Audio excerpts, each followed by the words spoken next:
Good evening, ladies and gentlemen. Is your mic on? Yeah, oh yeah. Everybody? All right, all right. Good evening, everyone. I'd like to welcome you to the Monday, May 20th, 2024 council meeting. If everyone would please rise for the Pledge of Allegiance, followed by a moment of silence.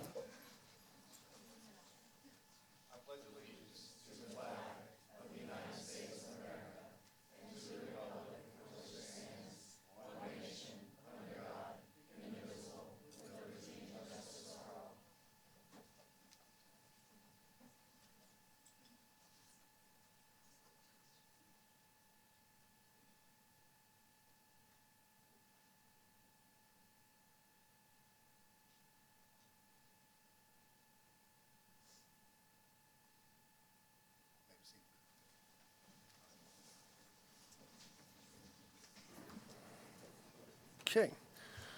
As we have in recent history, we've got a lot of good stuff tonight, a lot of outstanding young folks in the audience this evening, so we really appreciate you being here and the efforts that you've made.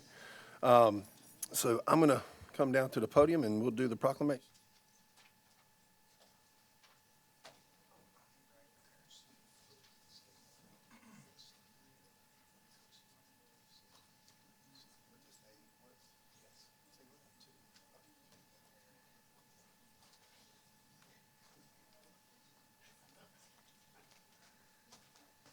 Got it ready for me, man. I tell you what.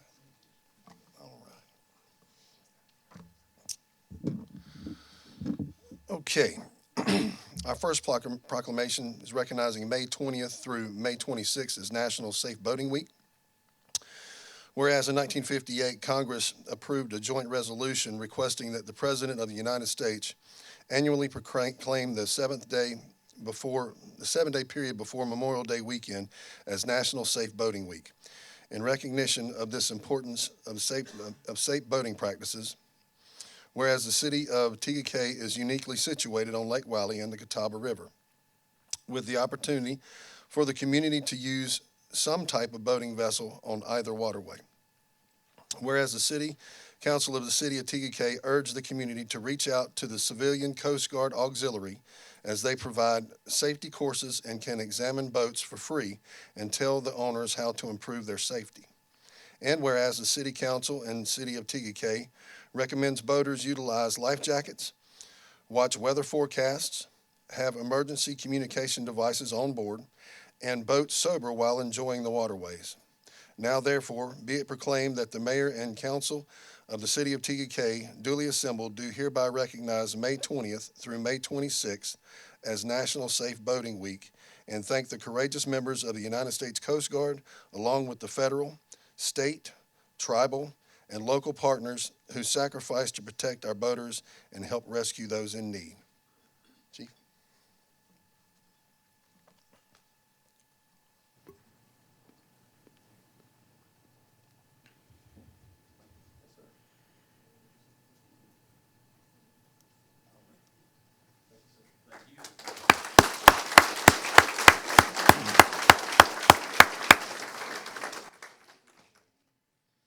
Okay. Now the good stuff.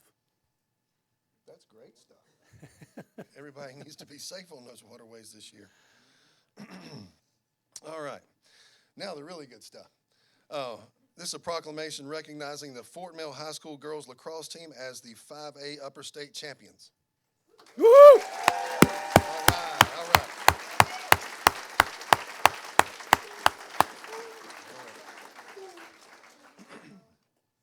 Whereas the young women comprising the Fort Mill High School girls lacrosse team accomplished a remarkable feat in 2024.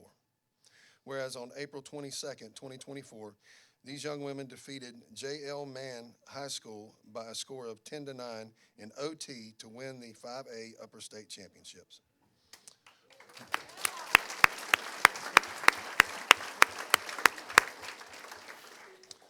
Whereas 7 members of the team were named to the District 3 All-Region team, and 6 members made the South Carolina National team. Go ahead. Wow. That's awesome. Good job. Whereas the City of Tega Cay and City Council wish to commend every player for their outstanding achievements and exemplary sportsmanship. Additionally, City Council would like to recognize the coaching staff for their exceptional leadership to the Yellow Jackets and within the Fort Mill High School community. Now, therefore, be it proclaimed, we, the City Council of the City of Tega Cay, congratulates and acknowledges the Fort Mill High School girls lacrosse team for their remarkable accomplishment as 5A Upper State champions.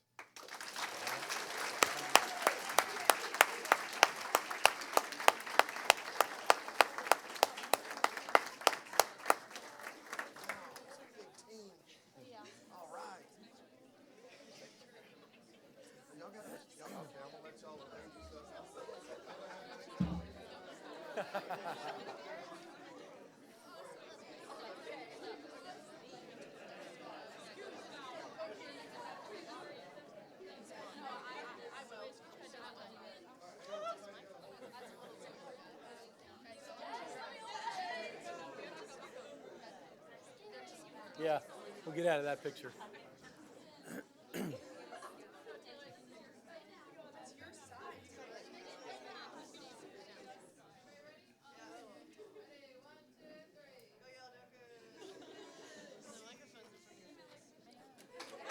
Woo!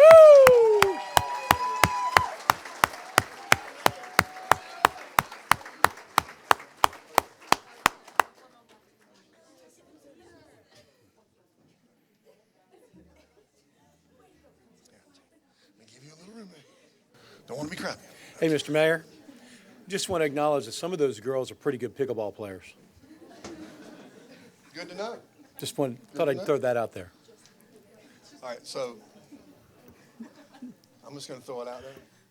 I got $20 if you guys wear him out on the pickleball court to where he can't stand up, okay? All right, you guys got me? All right, you just let me know when you're down there because I want to come see it, okay? Just wear him out. Wear him out, all right? It's okay. Chief, we'll have the ambulance there to help him out, right? Okay, all right. Tired of hearing it, aren't you? Got your back. Thanks. All right, no problem. All right, we got more good stuff. As you guys can see in the crowd, we've got some more young folks over here. And these gentlemen did a great job this year as well. This is a proclamation recognizing the Fort Mill High School boys soccer team as the 5A state championships. Good job, guys. Good job. Good job. All right. Whereas the Fort Mill High School boys soccer team had a remarkable 2023-2024 season with 16 wins overall. Go ahead. Whereas on May 7, 2024, the team secured a 5-0 victory against J.L. Mann High School, clinching the 5A Upper State Championship.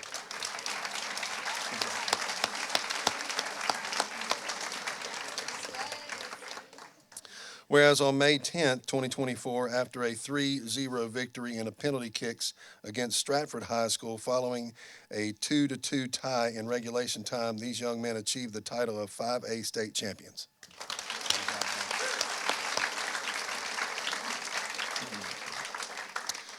Whereas Braden Gritz and Ryan Seitz were named to the 5A boys all-state soccer team.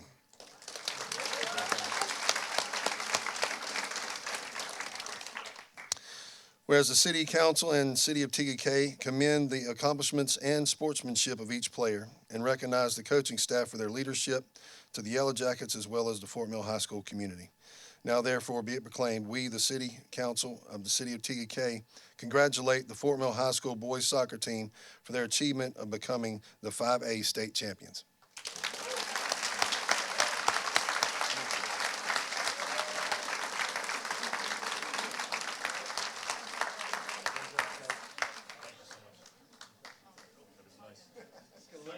Coaches, players, and our co-announcers to join us.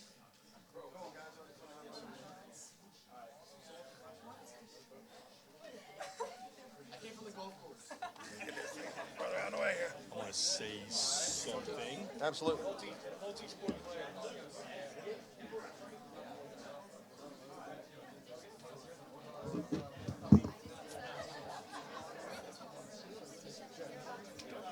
Photos.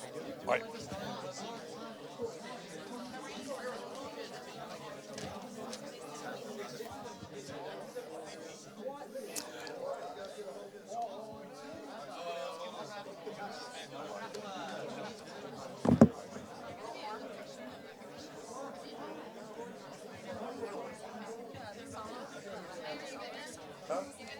How about you?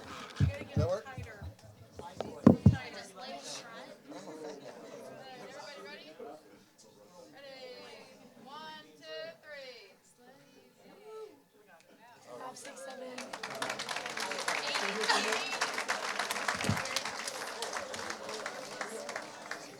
Boys, listen up.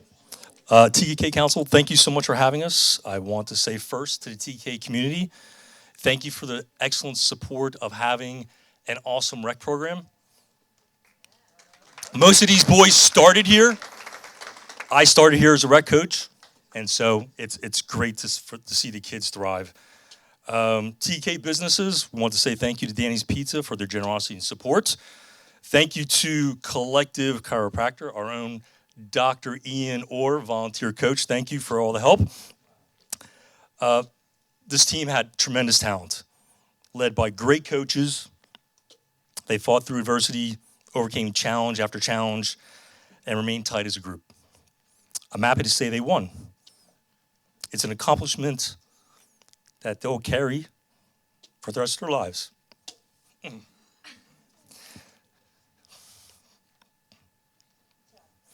In closing, I want to say thank you to my beautiful wife, Eileen, for her support and coaching. Thank you.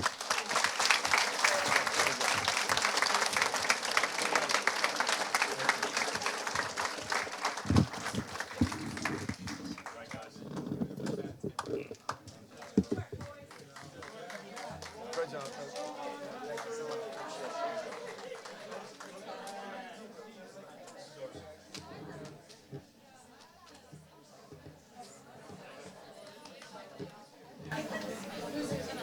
Bye.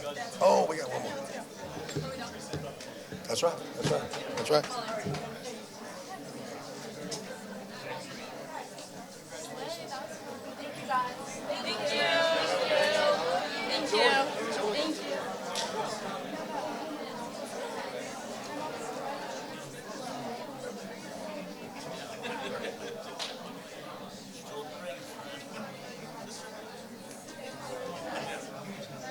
Got us a new sign. Not a bullet hole in it yet. Does that mean no more trees will be taken down? I'm hoping. I mean, if they fall down, they just fall. Yeah, I'm not taking it down. Although Annie said, if you want to have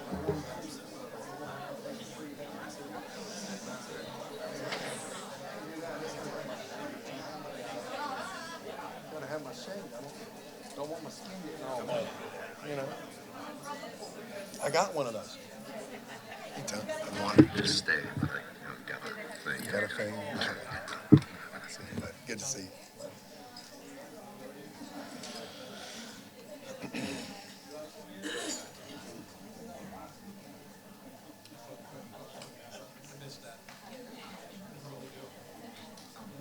Spread out.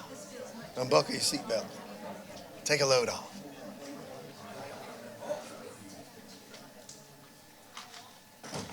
Yeah. Thanks, guys. Hey, Walt. How you doing? Good?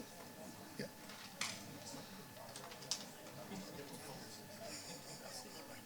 You're not sweating like me at a meet and greet, are you? All right. All right. Okay, I think we're good. Okay, we've got one more this evening. Tega Cay has been a tree city for a long time, and we are very proud of that tradition. Mr. Gillette, if you would please, sir. Like to recognize Tim Gillette and recognize all the staff in our city for helping us to make Tega Cay's canopy so beautiful. You guys do a tremendous job in keeping that up for us, and we just want to tell you thank you for what you do for us. And Tim, here's your sign. You mean the one that came out of my office?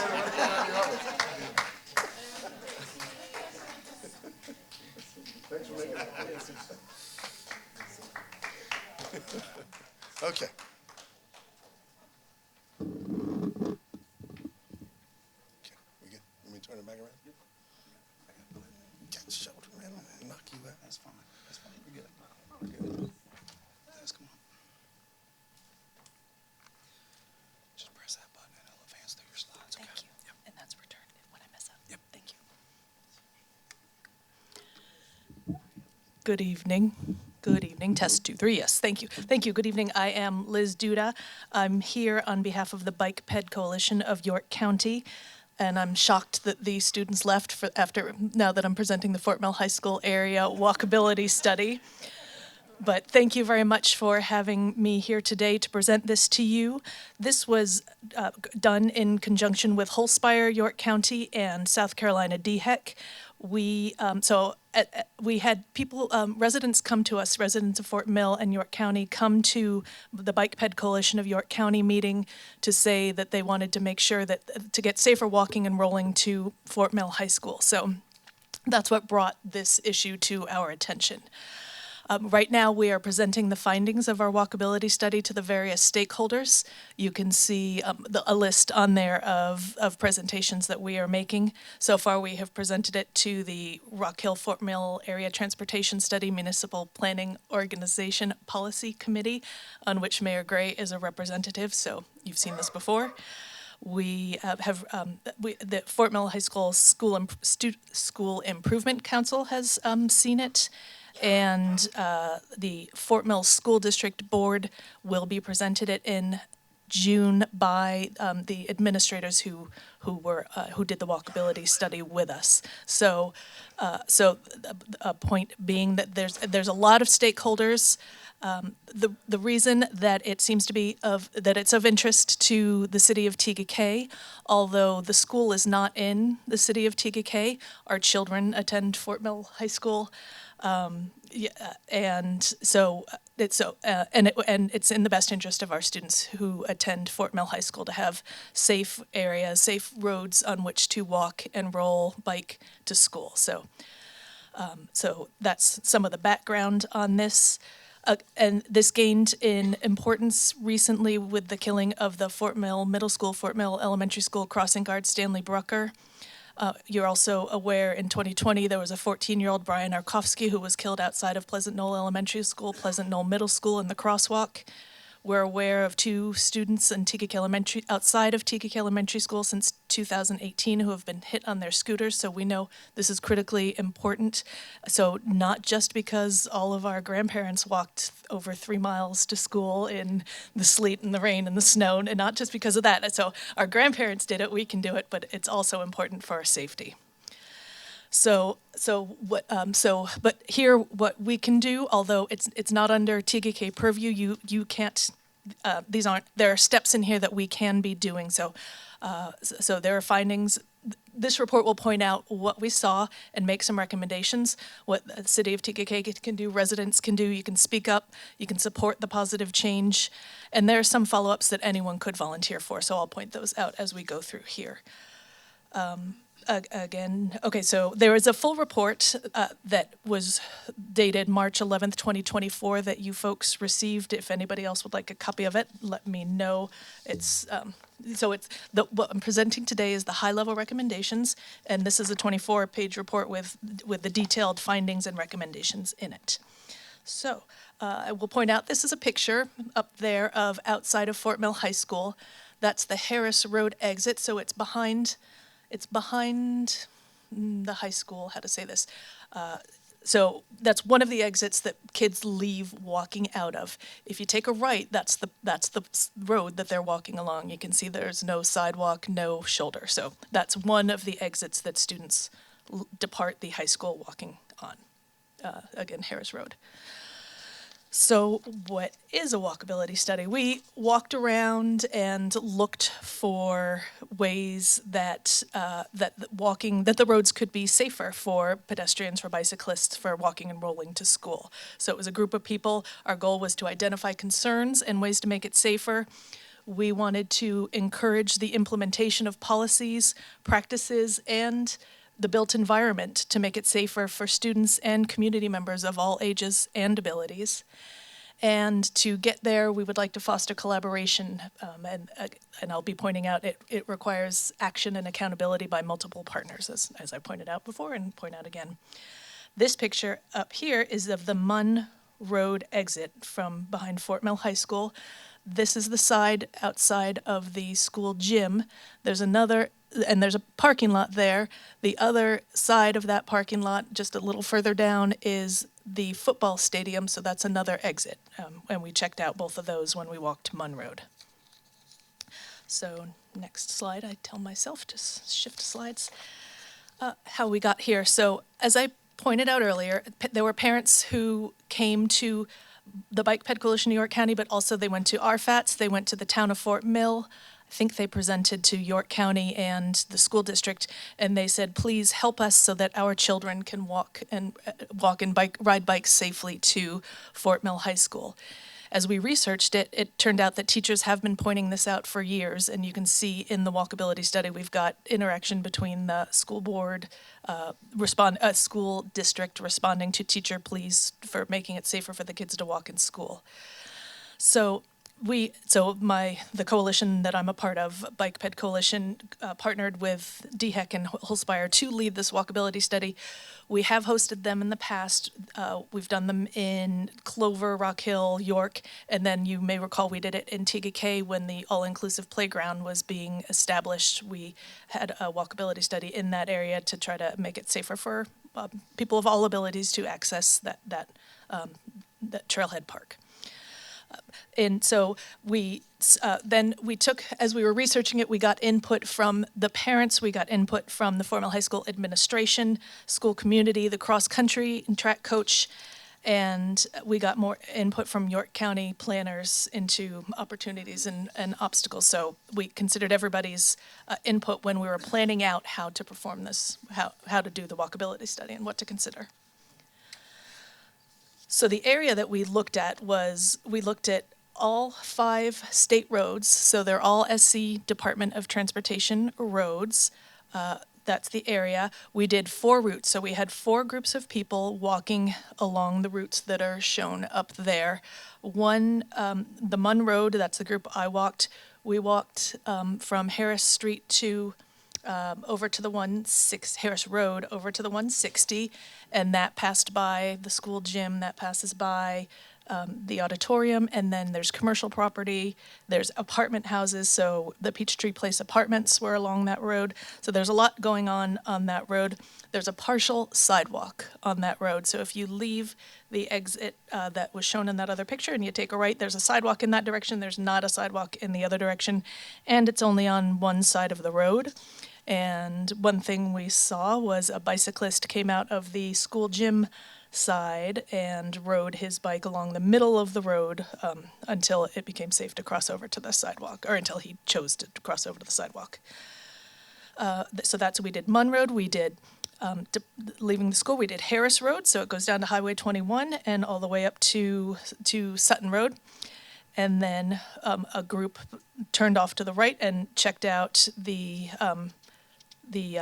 some over towards Sam Smith Road to check out some housing complexes towards Baxter Village, and then there were when we spoke to the principal, he pointed out that there's several kids who walk from the school over to the Forest Ridge apartments over on the 21, and he was very concerned about them. So you're aware of the 21, the speed limit during the day is 55 miles an hour. School speed limit is 45 miles an hour, but there's big trucks that pass along there.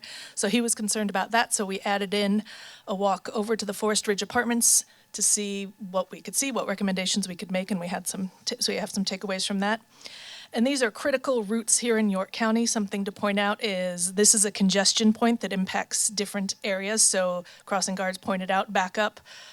You can walk to the Fort Mill High School hangout, the QT. You could walk to Kingsley, you could walk to Baxter Village, Harris Street Park, the hospital. So this is a main area, so it's an important area for a high impact area is the way to word that. Okay, so that's the assessment area.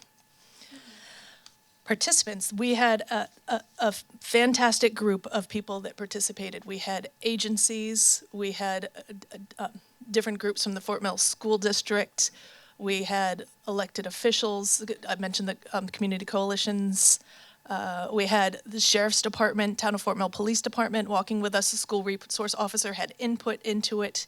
He's the one who pointed out that there was someone killed a year ago in a car accident on that Munn Road. It was a drunk driver with a 3-year-old in the back, crashed into Fort Mill High School side of the road, and the child was killed with no seatbelt on. We had the crossing guard company who walk with us. So the crossing guard supervisor walked with us. She is a Tega Cay resident. I'm just looking around to see if she's here today. So she walked with us and gave input to hope to make it safer for her crossing guards as well as the students. Residents, the parents who came to us participated, people from higher education and nonprofits. So it was people with different expertise joined us, and that's one picture of the group there. So, considering all of that, pardon me?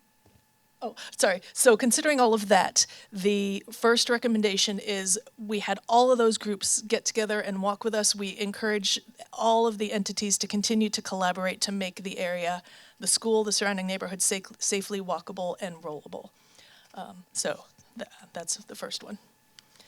Second recommendation, this one is targeted towards the school district. Here in Tega Cay, we are very fortunate that our kids can walk to Tega Cay. Many of the kids can walk and roll to Tega Cay Elementary School.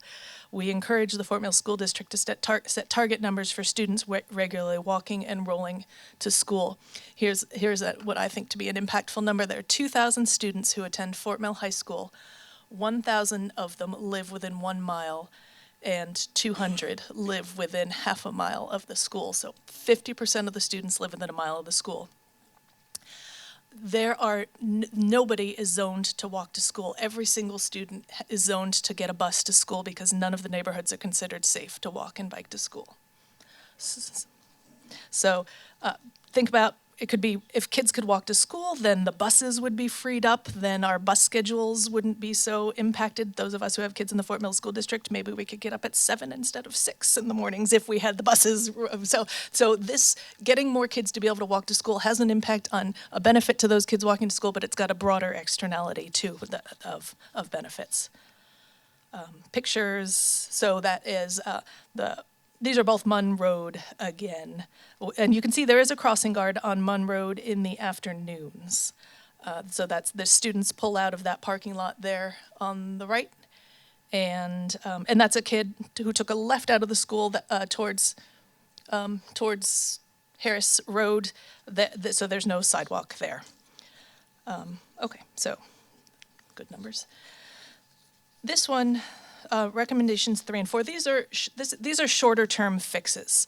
So I want to express appreciation to the City of Tega Cay and the Town of Fort Mill and the Fort Mill School District. You guys all passed resolutions asking the South Carolina Department of Transportation to look at all schools in the Fort Mill School District and look at the signage, look at the speed limit, look at the zones. And so this first recommendation, you guys have now done that and asked SCDOT to look at what ways that the built environment can be improved to make it safer. So signage, so paintings, that can be a pretty shorter term fix.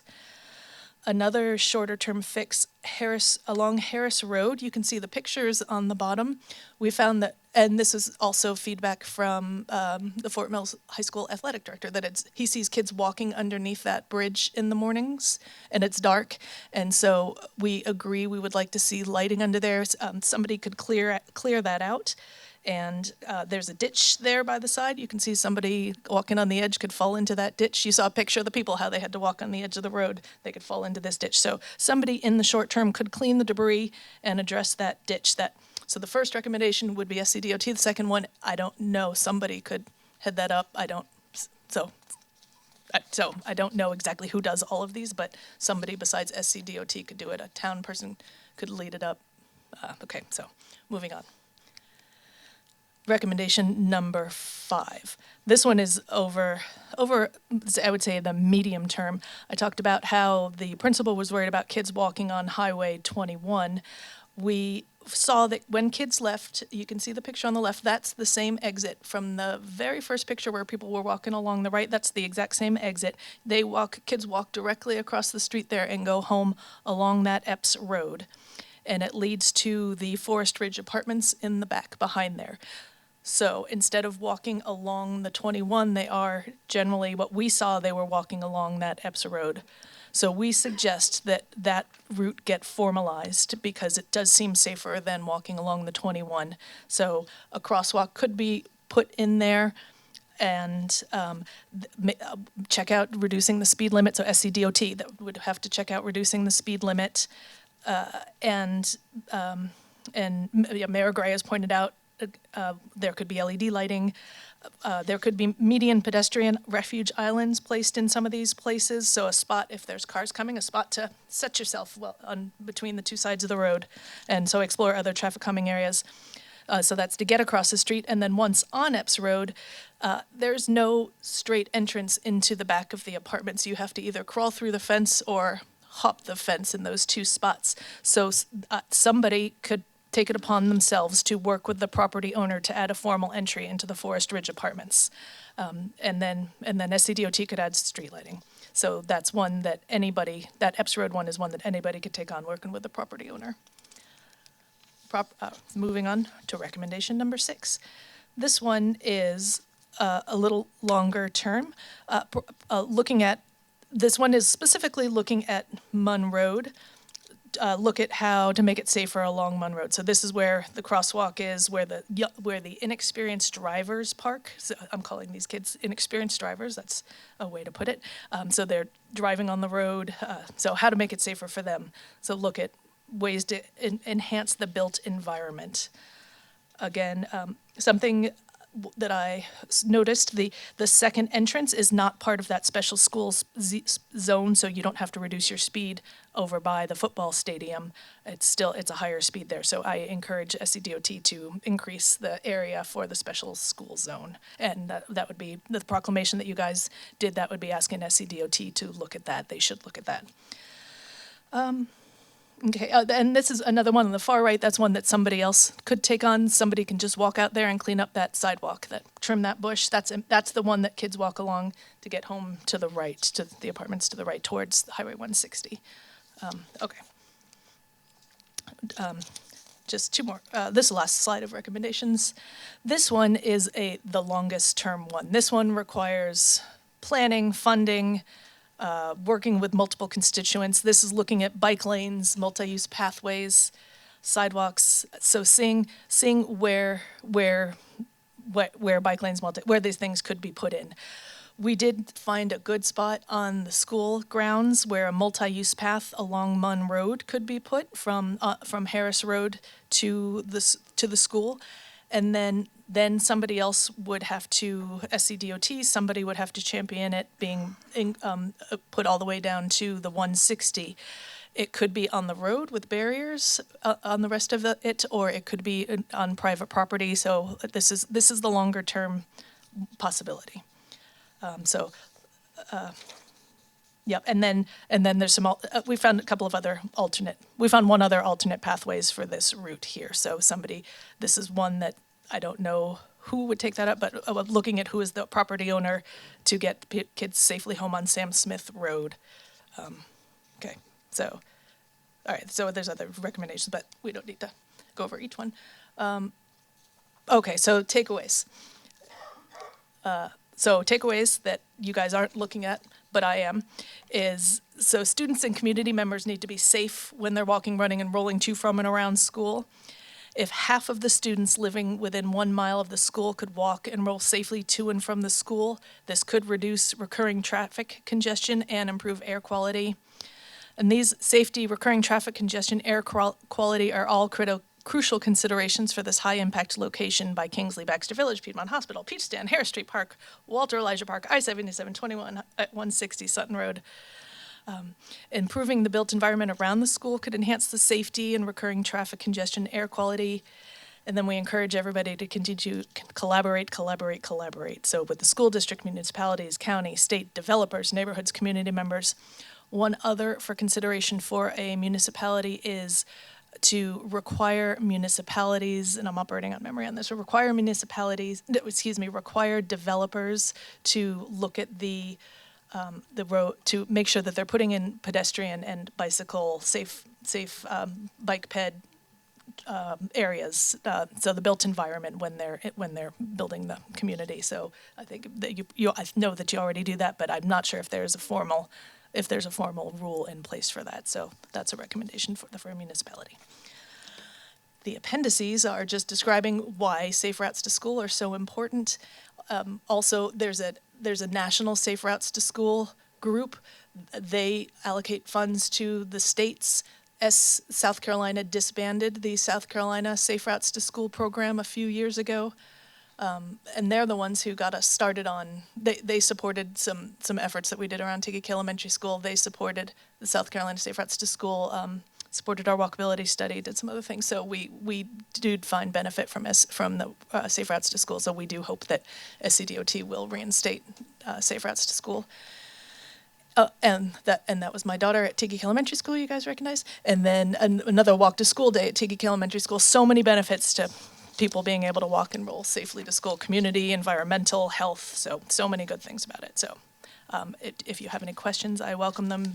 I'm happy to follow up in any way. And thank you all for your consideration. I value being able to walk and roll in Tega Cay and your championing of paths. Thank you. Thank you, Ms. Duda. Thank you. All right.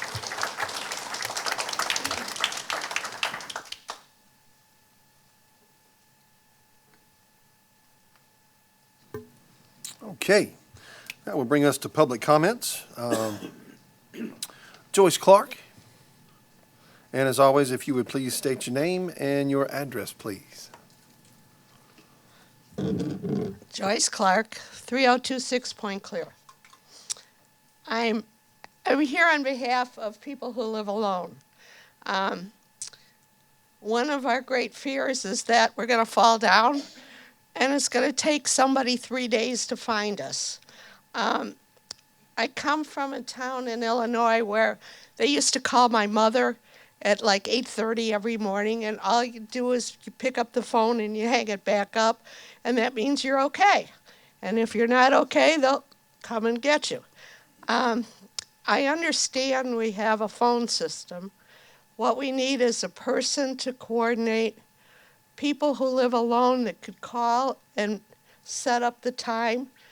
And it's kind of a dual responsibility, because if that person's going to be out of town, they need to tell the city.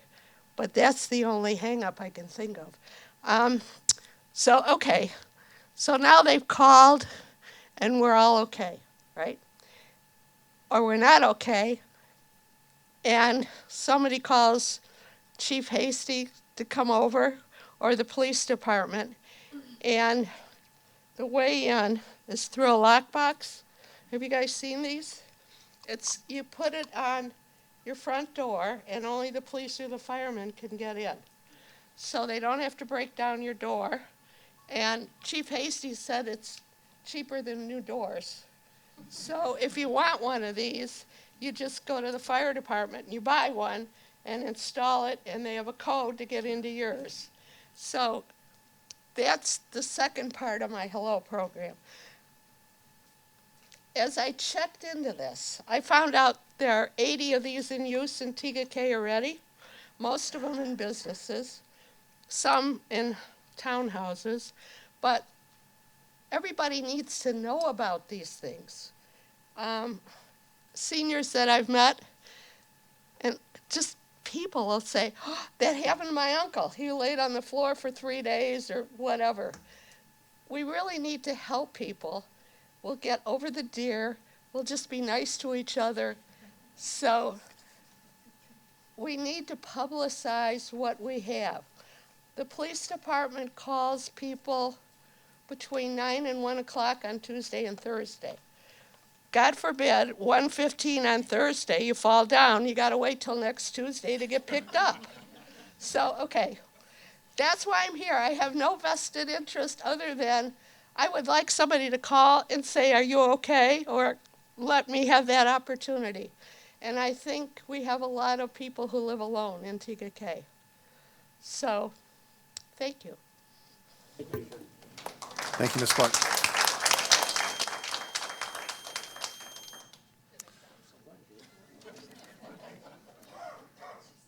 Richard, you're going to have to help me out with the last name. Falestini, there we go. Richard Falaschini, 2078 Lake Forest Drive.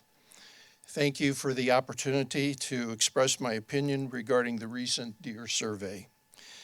The results of the survey showed, in part, that an elective or self-elective response survey shed some limited light on the city's real deer issue or the best courses of corrective action.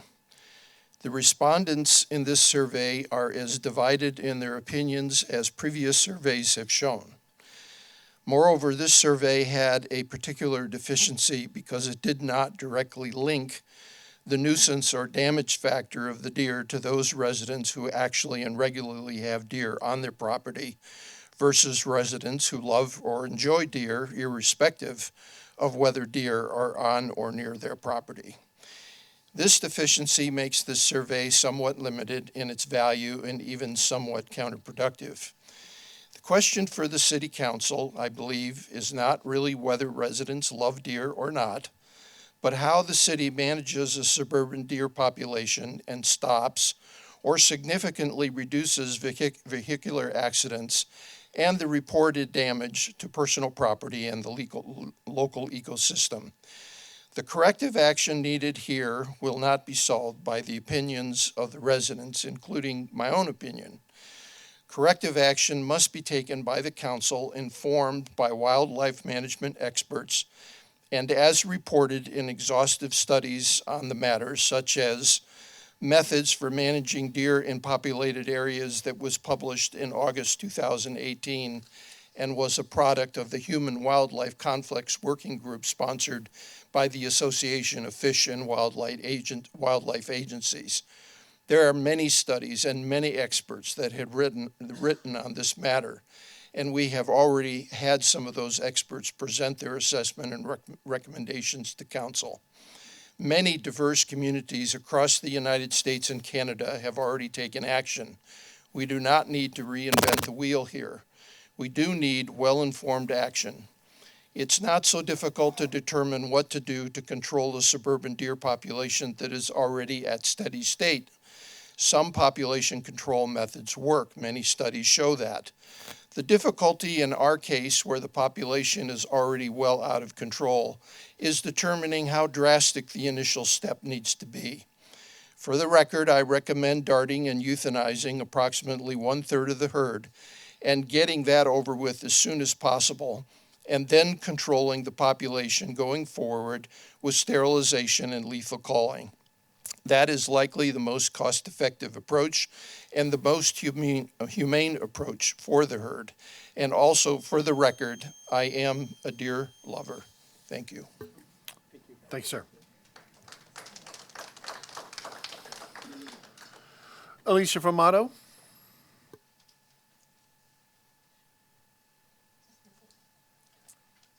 Good evening, Council. Alicia Formato, 25030 Riley Lane. When Dr. DiNicola came to Tega Cay, he stated that a lethal program would be, and I quote, practically meaningless in terms of total harvest. What he meant by this is that Tega Cay is a tight residential environment where lethal programs are extremely logistically challenging, hence why we only harvested 37 deer for $47,000 of taxpayer money several months ago. Even if we had a successful cull and harvested 80 or 160 deer, 8% or 16%, that is not even offsetting the rate of reproduction, which is currently at 24%. This is, therefore, quite literally a waste of money and traumatizing to our community. As we have heard from various experts, population change is possible if we address this issue at the level of reproduction. And like Dr. DiNicola said, while Tega Cay is not set up for a lethal program, it is an ideal setup for a fertility control program, given our extensive road network and the approachability of our deer. In this way, it seems obvious that with the lethal program being logistically challenging and ineffective at generating outcomes, and a fertility control program being logistically viable and proven to generate ideal outcomes, fertility control is where we should dump all of our resources. Finally, for the folks who are feeling this the hardest, who also live in the most dense areas at the end of the peninsula, lethal programs are not an option.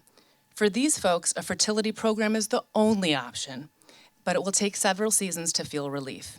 In the meantime, the city should consider helping these folks out by changing fence ordinances and subsidizing deterrence. I sent each of you numerous resources on this and would be happy to forward resources to any interested neighbors. Specifically, the article from April 9th, 2024, today's Homeowner Magazine, on deer-proof fence options.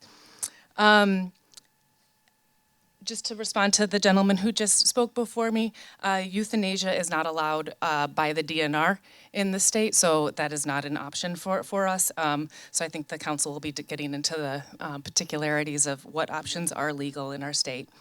And finally, I would just like to say that we must address reproduction in order to see population reduction. Thank you very much. Thank you, Ms. Romano. Mary Eichert.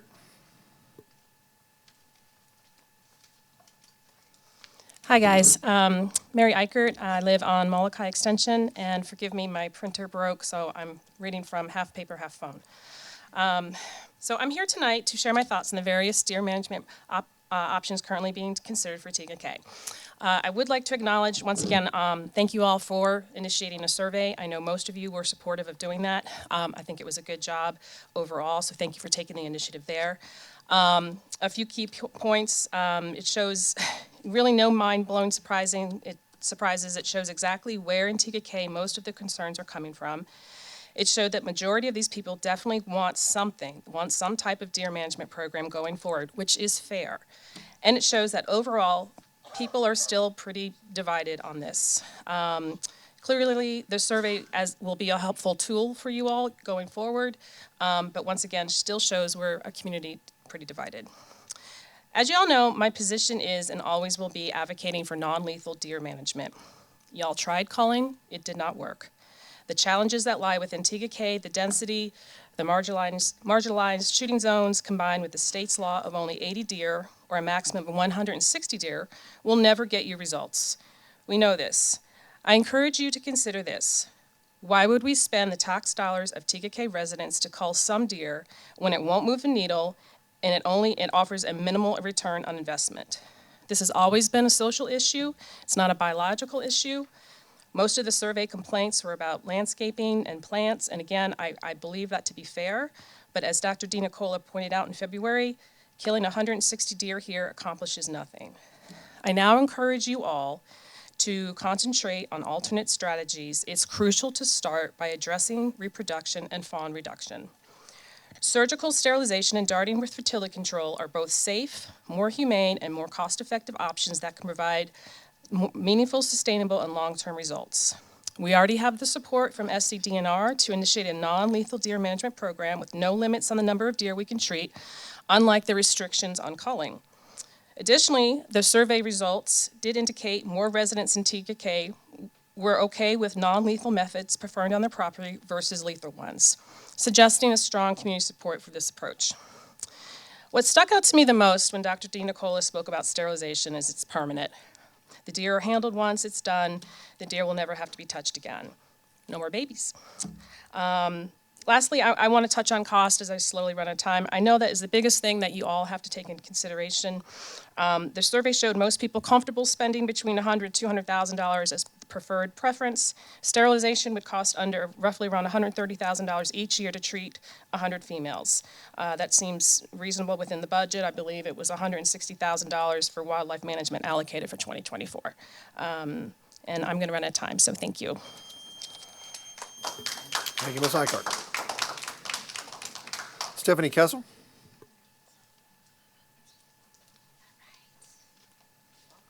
All right.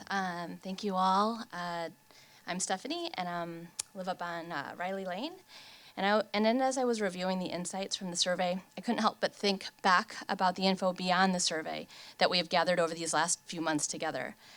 Some basics that we all know is that a survey was done about 2 years ago with about 2,000 respondents. The results clearly let the council know the residents were torn in half, with about 1,000 for and 1,000 against a killing program in Tega Cay.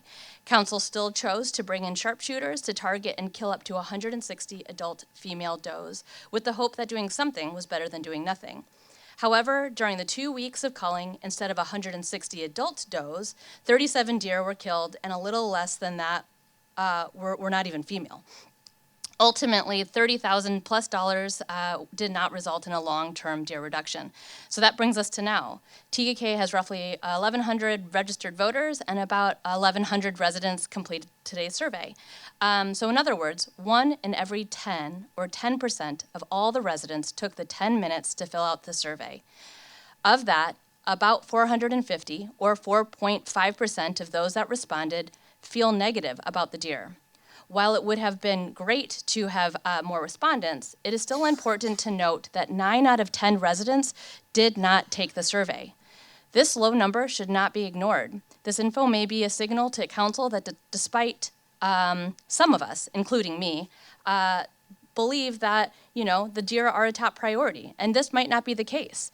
This low response signals for the other 90% that didn't respond, it likely is not as much of a hair on fire concern as we maybe think it is. Therefore, if 100% of taxpayer funding is to be used for the 5% of residents in distress, then allocating appropriate levels of taxpayer funding accordingly should be considered. And this brings us up to the next reality, one that many would say is more like a dark irony, because the areas where the greatest proportion of the 5% of residents who reported the deer being negatively impacting their quality of life also live in the area where, due to topography, population density, and layout of homes, sharpshooting is not safe, so therefore it's not an option in these areas. Again, these folks have the highest needs, they're feeling the most pain, and I want to take the time to respectfully recognize their voice and concerns here tonight too. To decrease conflicts and provide some relief to these residents, a long-term deer management solution needs to be found, but it should be focused on these hyper-concentrated areas. As we have already experienced this spring, sharpshooting is a short-term and resource-intensive approach with a terrible ROI. And bottom line, culling is not practical. So I remind council and residents that we didn't get here overnight. Please remember, like spay and neuter programs, reducing the herd long-term requires breaking the cycle of reproduction. Thank you, council, particularly Tom and his team, and for rigorously and professionally developing, implementing, and sharing these findings with us. Thank you. Thank you, Steph.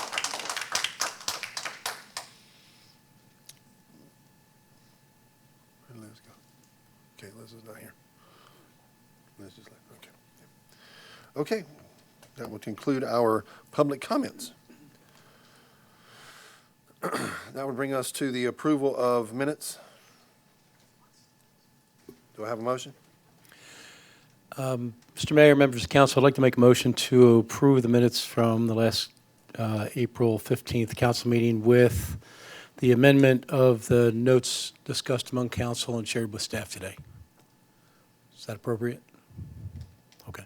I have a motion. Do I have a second? I'll second the motion. I have a motion and a second. Do we have any further discussions, deletions, additions, subtractions, multiplications? Just in the interest of transparency, there was a lot of discussion that took place for public that are here and that are watching around the compost facility last month, and we wanted to make sure that a lot of those discussions and the detail of those discussions became part of the permanent record. So we're adding that to the notes from the minutes of last month's meeting. Anyone else? Okay, all in favor say aye. Aye. Aye. Motion passes unanimously.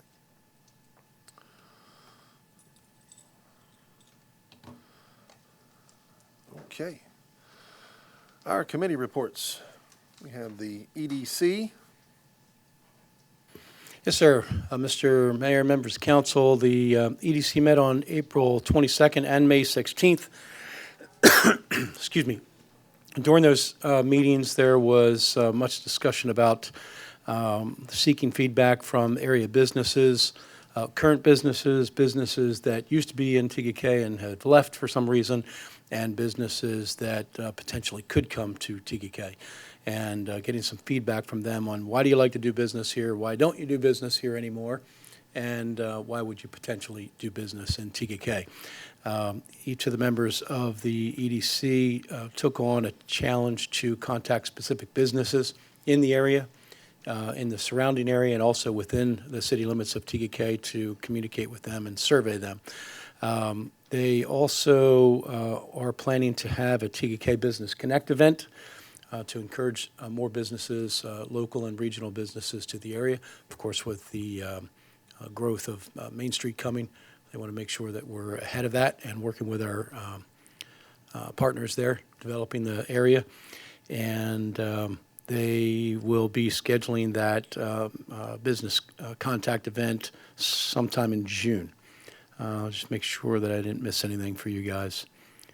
Nope, that's it. Thank you. Thank you, Councilman Shirley. Up next, we have the Planning Commission. Councilman Heislip. Thank you, Mr. Mayor. Planning Commission met on May 6th. It was primarily a discussion of the Marina Overlay District and potential changes to that district.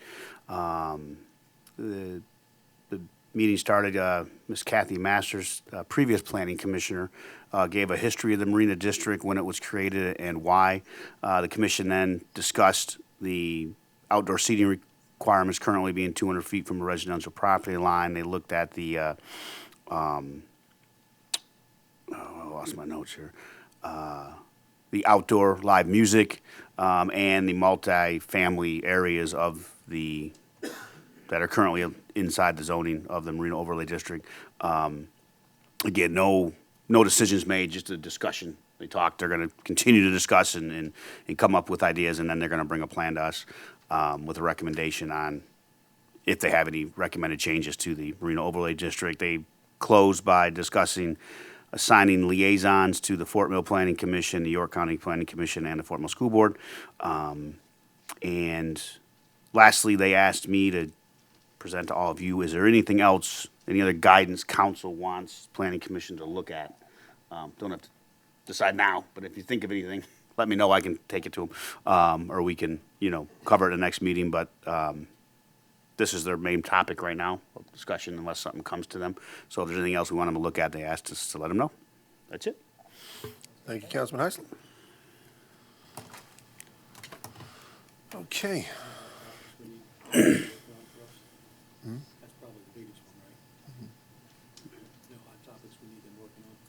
We can review that in a little while, or later on, I think.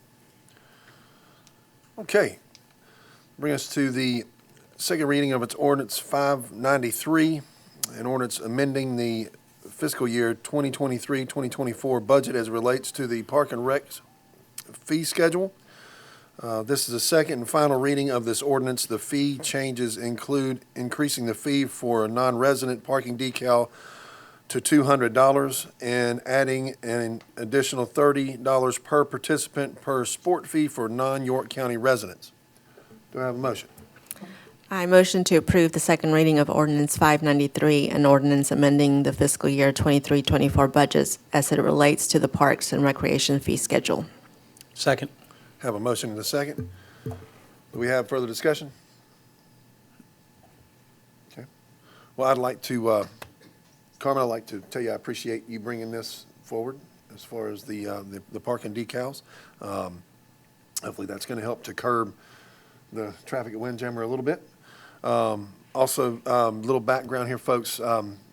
We've got a fair amount of participants that do not live in York County that participate in our sports programs, so they do not pay the taxes that York County has or levies for those programs, and for that money that's set aside, they don't have any skin in the game. So in that, Fort Mill has instituted a program to have those non-York County folks pay a fee of $30, correct, Charlie? Correct. So we're on par with what Fort Mill is doing as well. So we don't have an overabundance of those folks, but in the same token, if they're not here in York County, they need to be paying the fees and helping us cover costs as everyone in York County does. So in that, we've chosen to raise that fee raise a fee of $30 for those non-York County, those folks living outside of the county, not outside of Tega Cay, but outside of the county. And for the parking decals to go from $100 to $200 in an effort to try to limit folks to coming in, or, and non-residents need to pay a little bit more money to help us fund our parks. So in that, we raised the fee to $200, and in hopes that will help us stimulate a little bit of money and maybe keep a little bit of traffic down. So in that, I will call the question. All in favor, say aye. Aye. Motion passes unanimously.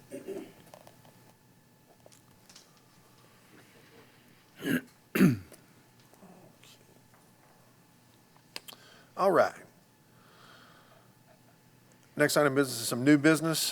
This is a consideration of awarding a bid for firefighting breathing air compressor.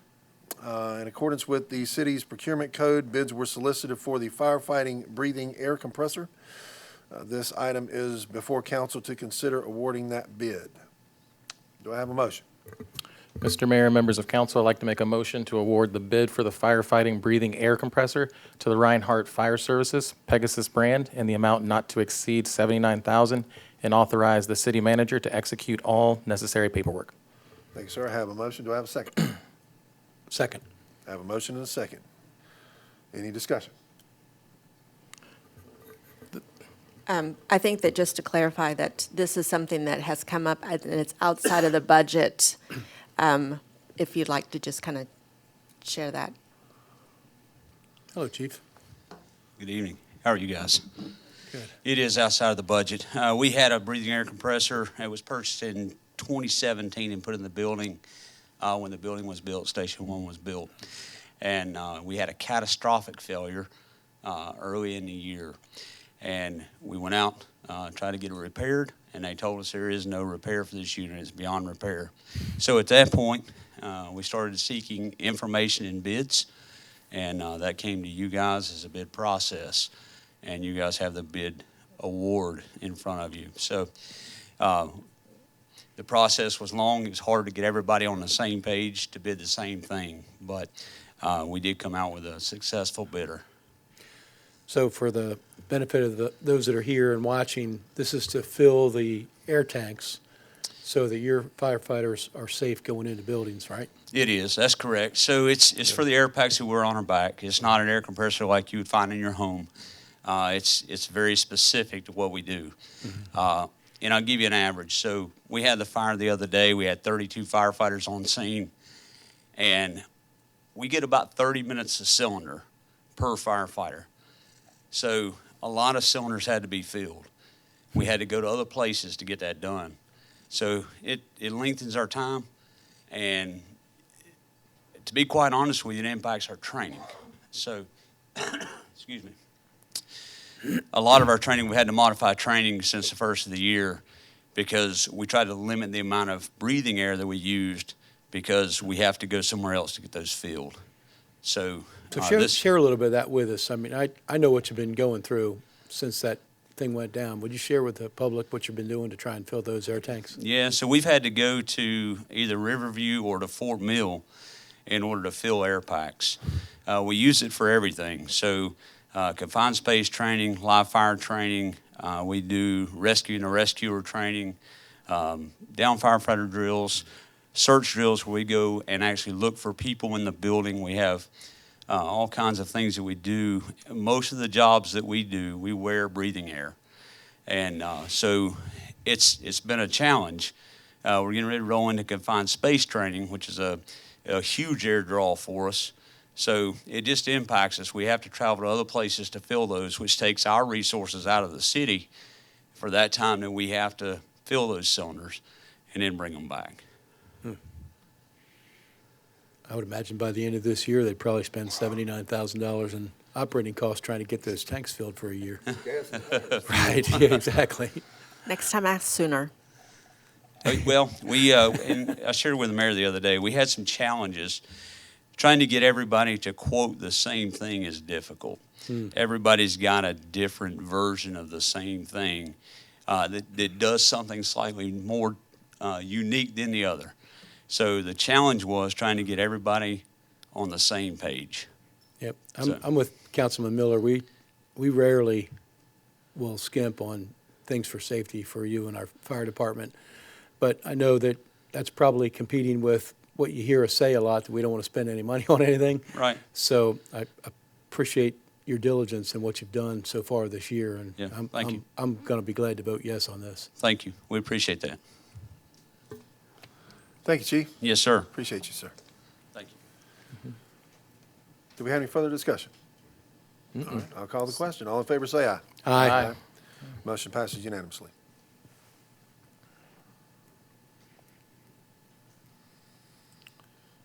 Okay.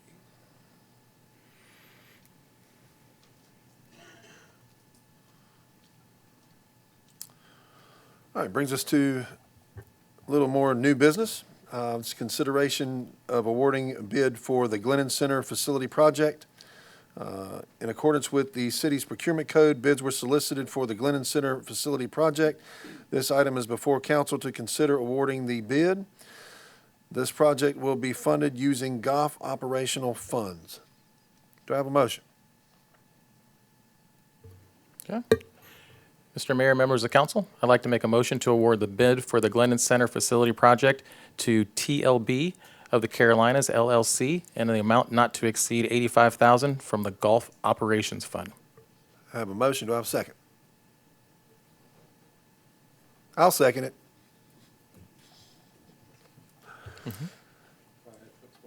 Little discussion on this.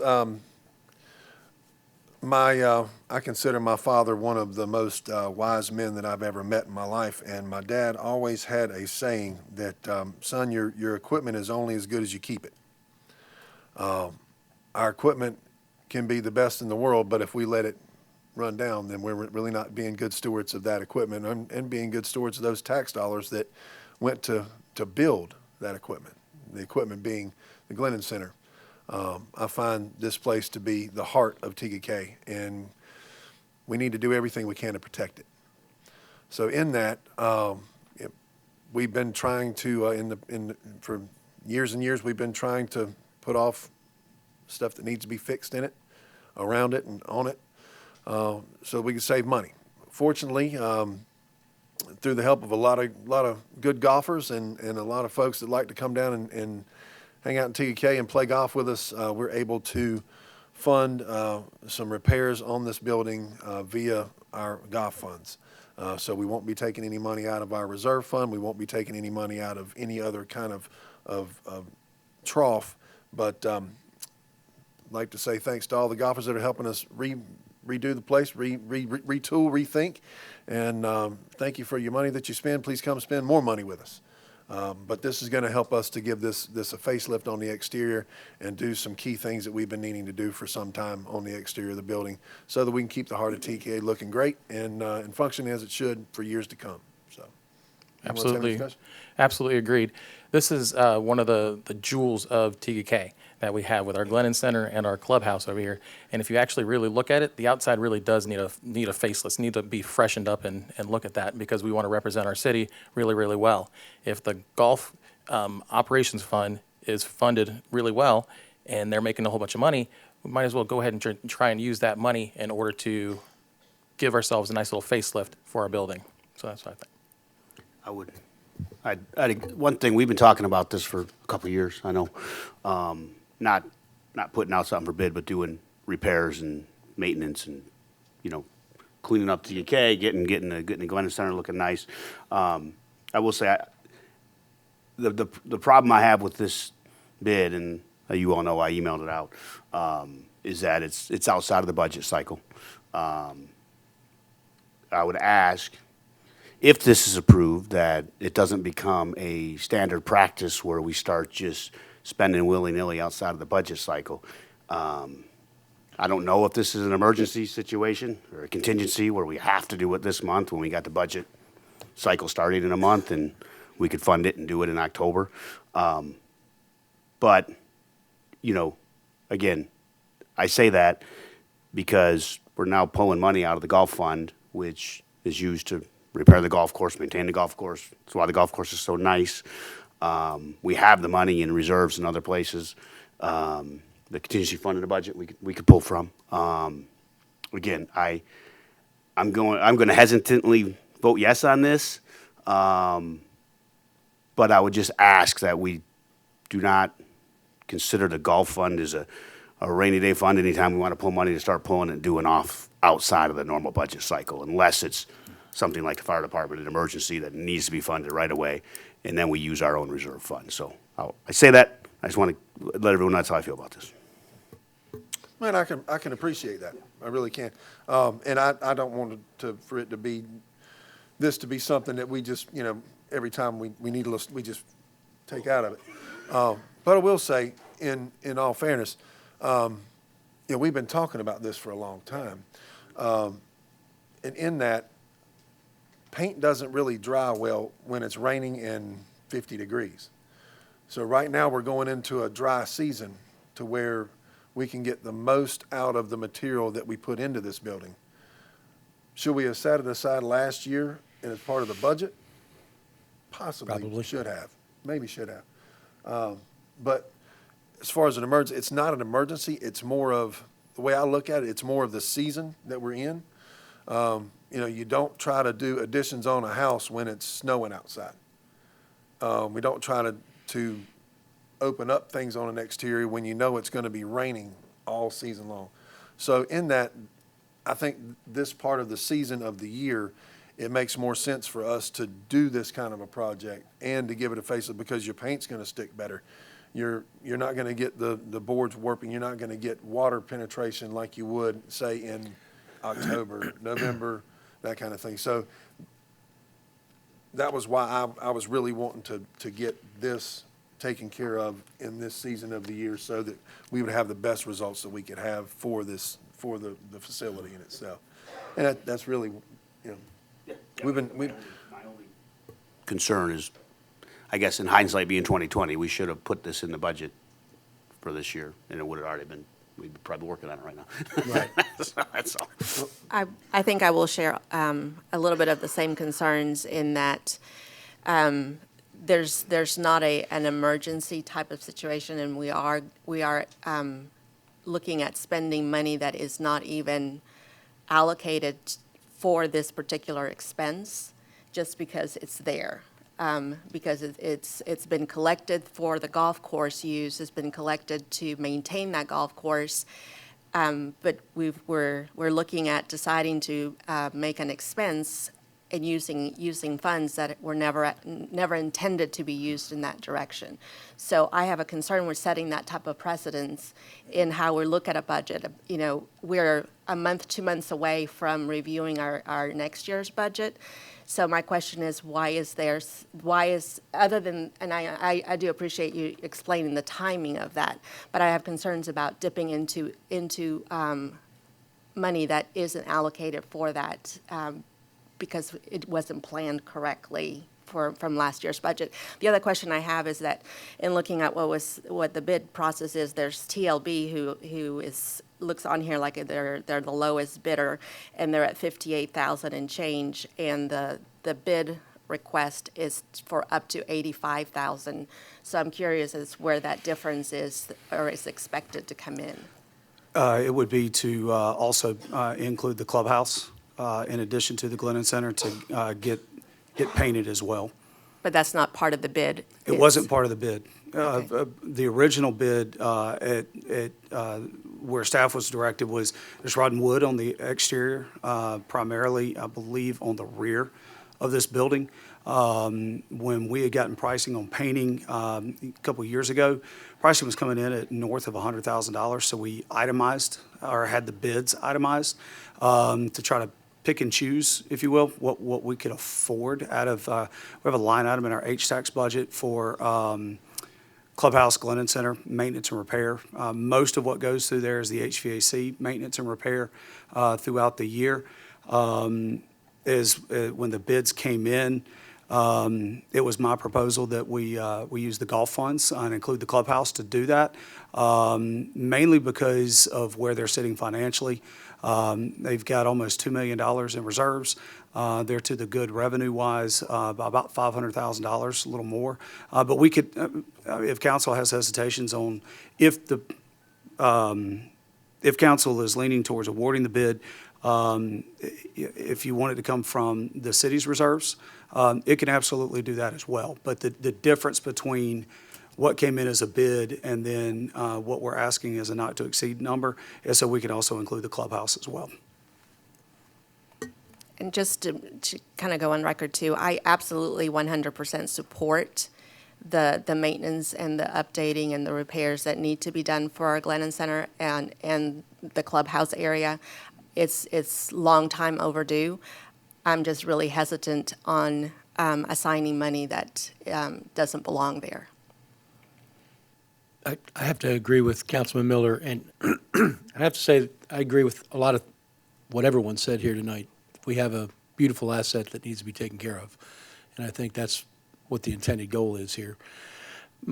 My question would be probably along the lines of Councilman Miller's as to why would we use golf funds for the Glennon Center instead of an operational budget or operational funds for an operational concern? It's totally council's direction or discretion as to where you want to pull those funds from. So from an operational standpoint, you don't have those funds in the city operational budget. We do in our reserves by all means. Golf funds are for golf facilities and related facilities, which would include the clubhouse, the practice areas, the pavilion, as well as the 27 holes. Yes, this was not part of the budget conversation, and it can most certainly be part of the budget conversation next month, or excuse me, in 2 months. Right. When we sit down, it's really up to council. As a couple of you have said, this is not an emergency, but we do have some rotten wood out there, especially around the number 10 tee box and whatnot, facing out that way. So it's really which way council wants to go with this.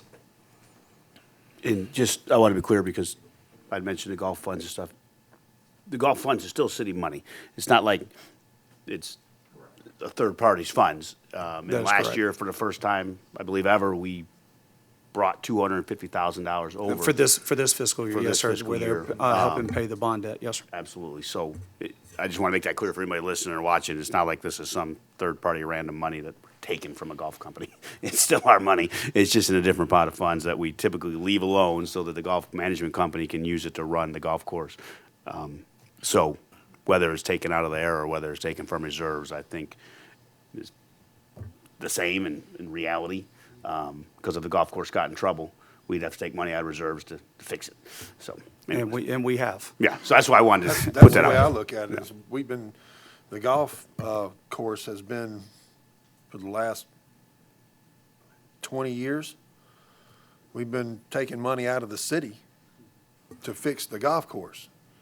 And for the first time ever, Last couple of years, we we've been can take in money the out of the black, golf yeah. course to fix things for the city. Right. So, yeah, I look at it as kind of a win. It's kind of like when Chief Crosby said, the app is being funded by drug money. It's great.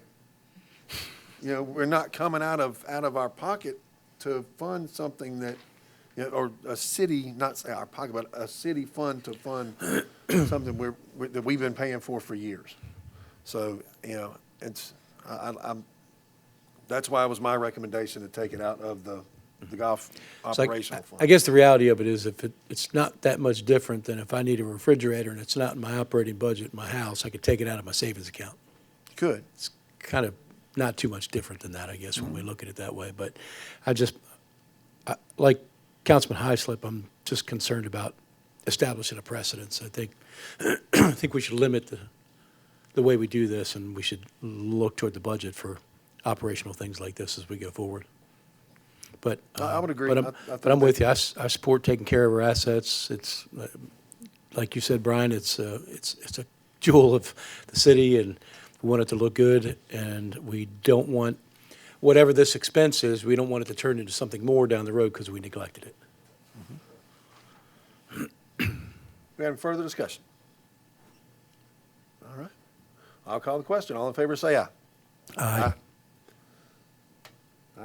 Aye. Okay. Motion passes unanimously. Nope. You're a nay. Carmen's a nay. 4-1. 4-1.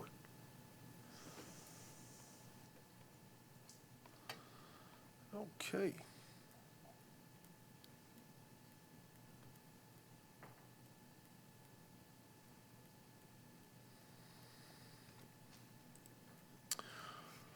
Okay, we got some new business. Again, we need a consideration of awarding a bid for Windward Drive street patching. In accordance with the city's procurement code, bids were solicited for Windward Drive street patching. This item is before the council to consider awarding that bid. Mr. Mayor, members of council, I'd like to make a motion to award the bid for the Windward Drive street patching to Eddie Smith and Sons Incorporated in an amount not to exceed $46,500 and authorize the city manager to issue notice to proceed. Second. I have a motion and a second. Do we have any discussion on this, ladies and gentlemen? 19 different sections to patch is a lot. It's a whole lot. I think that needs to get done. And Windward has been one that needs to be, it's needed for. I feel bad for the residents that live on that street, and it's about time for us to get that taken care of. Any further discussion? Nope. Okay, I'll call the question. All in favor, say aye. Aye. Aye. Motion passes unanimously. Right. Okay, yeah. It's in That's the a budget. budgeted item. It's a budget thing. Not coming out of golf funds. There you go. There you go. Right. Cart path? Yeah. Okay. Have some more new business. Consideration of adopting a policy as it relates to the Freedom of Information Act. This item is being considered as at staff's request to provide for further procedural guidelines and to supplement Title 30 of South Carolina Code of Law.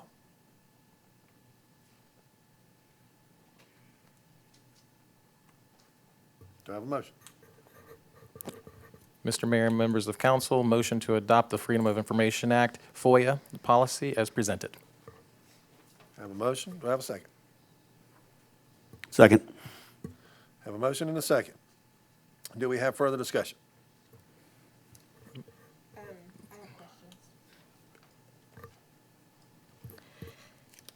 So I understand this is being presented because of the number of FOIA requests that the city is handling and the effect that that has on how staff's time is being allocated and the cost that that is.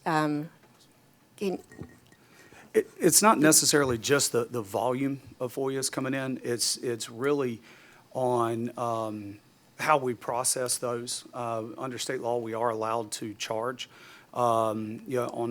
It's the qualified staff person that's got the lowest rate of pay.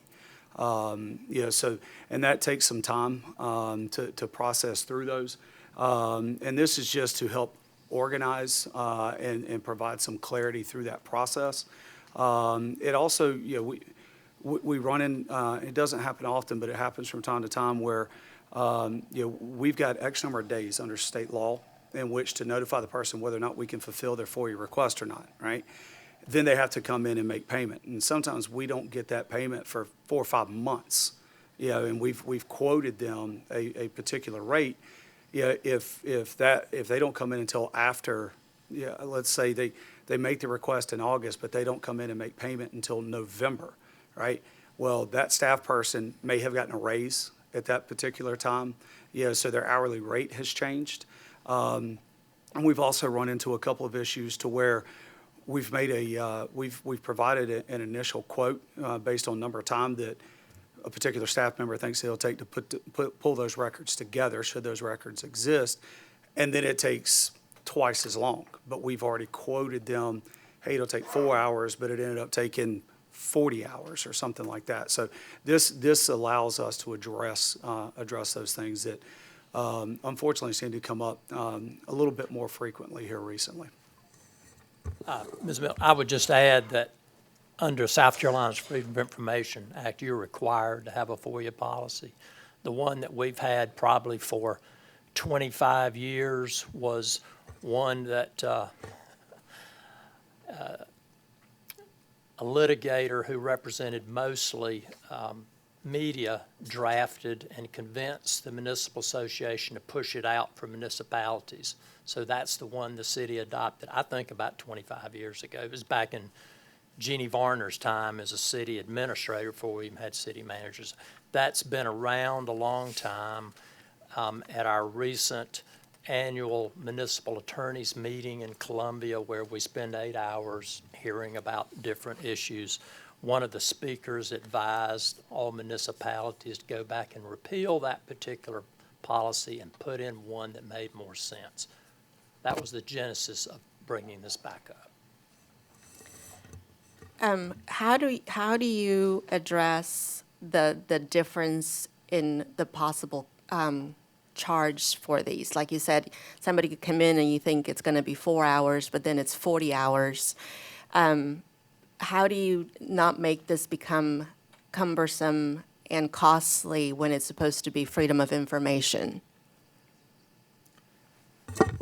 Well, to give you an example, as a recent request ended up being 5,600 pages. Have any of you ever gone through that many pages? I have in discovery, in litigation. 5,600 pages. You had to look at every one to see if there was privileged information in it. So our municipal clerk took 10 days? Easily. 10 days, 8 hours a day for that. So yes, it can be cumbersome and costly, but under the Freedom of Information Act, you're allowed to charge for that, unless you guys decide differently. But that took a lot of time, and when I wanted to talk to her about other issues, she was tied up. So we think within the staff that when people request is so broad that it requires 5,600 pages that they ought to pay for it. I'm not objecting to people being charged to get that information because the law allows for that. I think my question is, if I'm making a request and I state what I'm looking for, and in that return, the staff says it's going to be $100 because it's going to cost us X many hours to pull that request for you, and then they go and I say, fine, I'll do that, and then they go back and say, well, actually, it's going to be $1,000 because we didn't realize how much time it was going to take. How does the person requesting have any type of control of that, or how do you manage that so that it isn't a random cost adjustment? So we're tracking the hours that are spent on it. A lot of times, I'm not going to say a lot of times, on several occasions where the person has found out that, okay, this is not a $100 request, this is a $500 request. A lot of times they'll narrow their request to a more finite thing versus give me any and all communications for the last 5 years on a broad topic, right? As your attorney has said, we've got to, our clerk has to go through every single one of those. So if it's all of a sudden grabbing, in the search emails that are from the attorney to counsel, that are privileged things, she has to go through and redact all of those. So we've definitely had occasions where, yes, we can't provide those records, and here's an estimate of the cost, and that person has come back to us and said, okay, look, here's really what I'm looking for, and they'll narrow that field down, and then that price comes down. One of the things that we have learned over the years in working with Mr. McCleve is we don't interpret the request. We take it at face value. Here's what you've asked for. Here's what you get, right? Sometimes they're getting a lot more than what they wanted, assuming they come in and pay. We've had multiple people that will do a broad request, and we figure out and get them as close of a quote as we can, and they never even come in and pay. So now, obviously, they don't get the documents, but we had to spend staff time trying to figure out, okay, well, about how much time will this take to do this? And they never even come in and pay. So, I mean, obviously, we don't go through that time, but somebody had to spend some time figuring that out. But there's been multiple occasions just here over the last several months where somebody will make that request, find out that, oh, I asked for a lot more than what I actually wanted, and then they'll submit a subsequent request and they'll narrow that field down. I agree with you, Ms. Miller, that we don't want to just have these exorbitant fees for people requesting records. We don't want that at all, and we operate within the confines of what the state law says, but we also don't interpret what they're asking for. You ask for the documents and we give it to you. Now, At the same time, we also get a lot of FOIA requests where people are wanting to use it as Q&A. Hey, I want to ask you a bunch of questions. Well, FOIA requests are a request for documents. It's not a question and answer type thing. So we get all kinds. Most of our FOIAs are related to development services and the police department. I would say that's the overwhelming majority of the FOIA requests that we get that come in. And we've got fee schedules that we follow as far as, okay, which staff person has the ability to pull this information together that makes the least amount of money so that we're not charging exorbitant amounts. But the big ticket items is because of their request and the broadness of it. And your municipal clerk has become more and more skilled as we work through FOIA requests. She gives them a chance to refine that. Mm-hmm.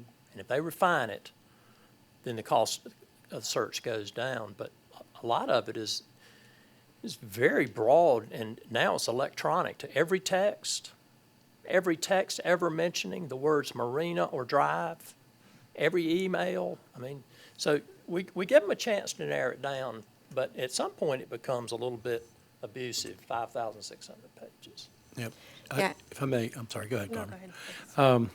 If I may, I'll probably have to agree with Councilman Miller that the Freedom of Information Act is there to provide the residents of our community, or us, an opportunity to request information that we might not otherwise have access to.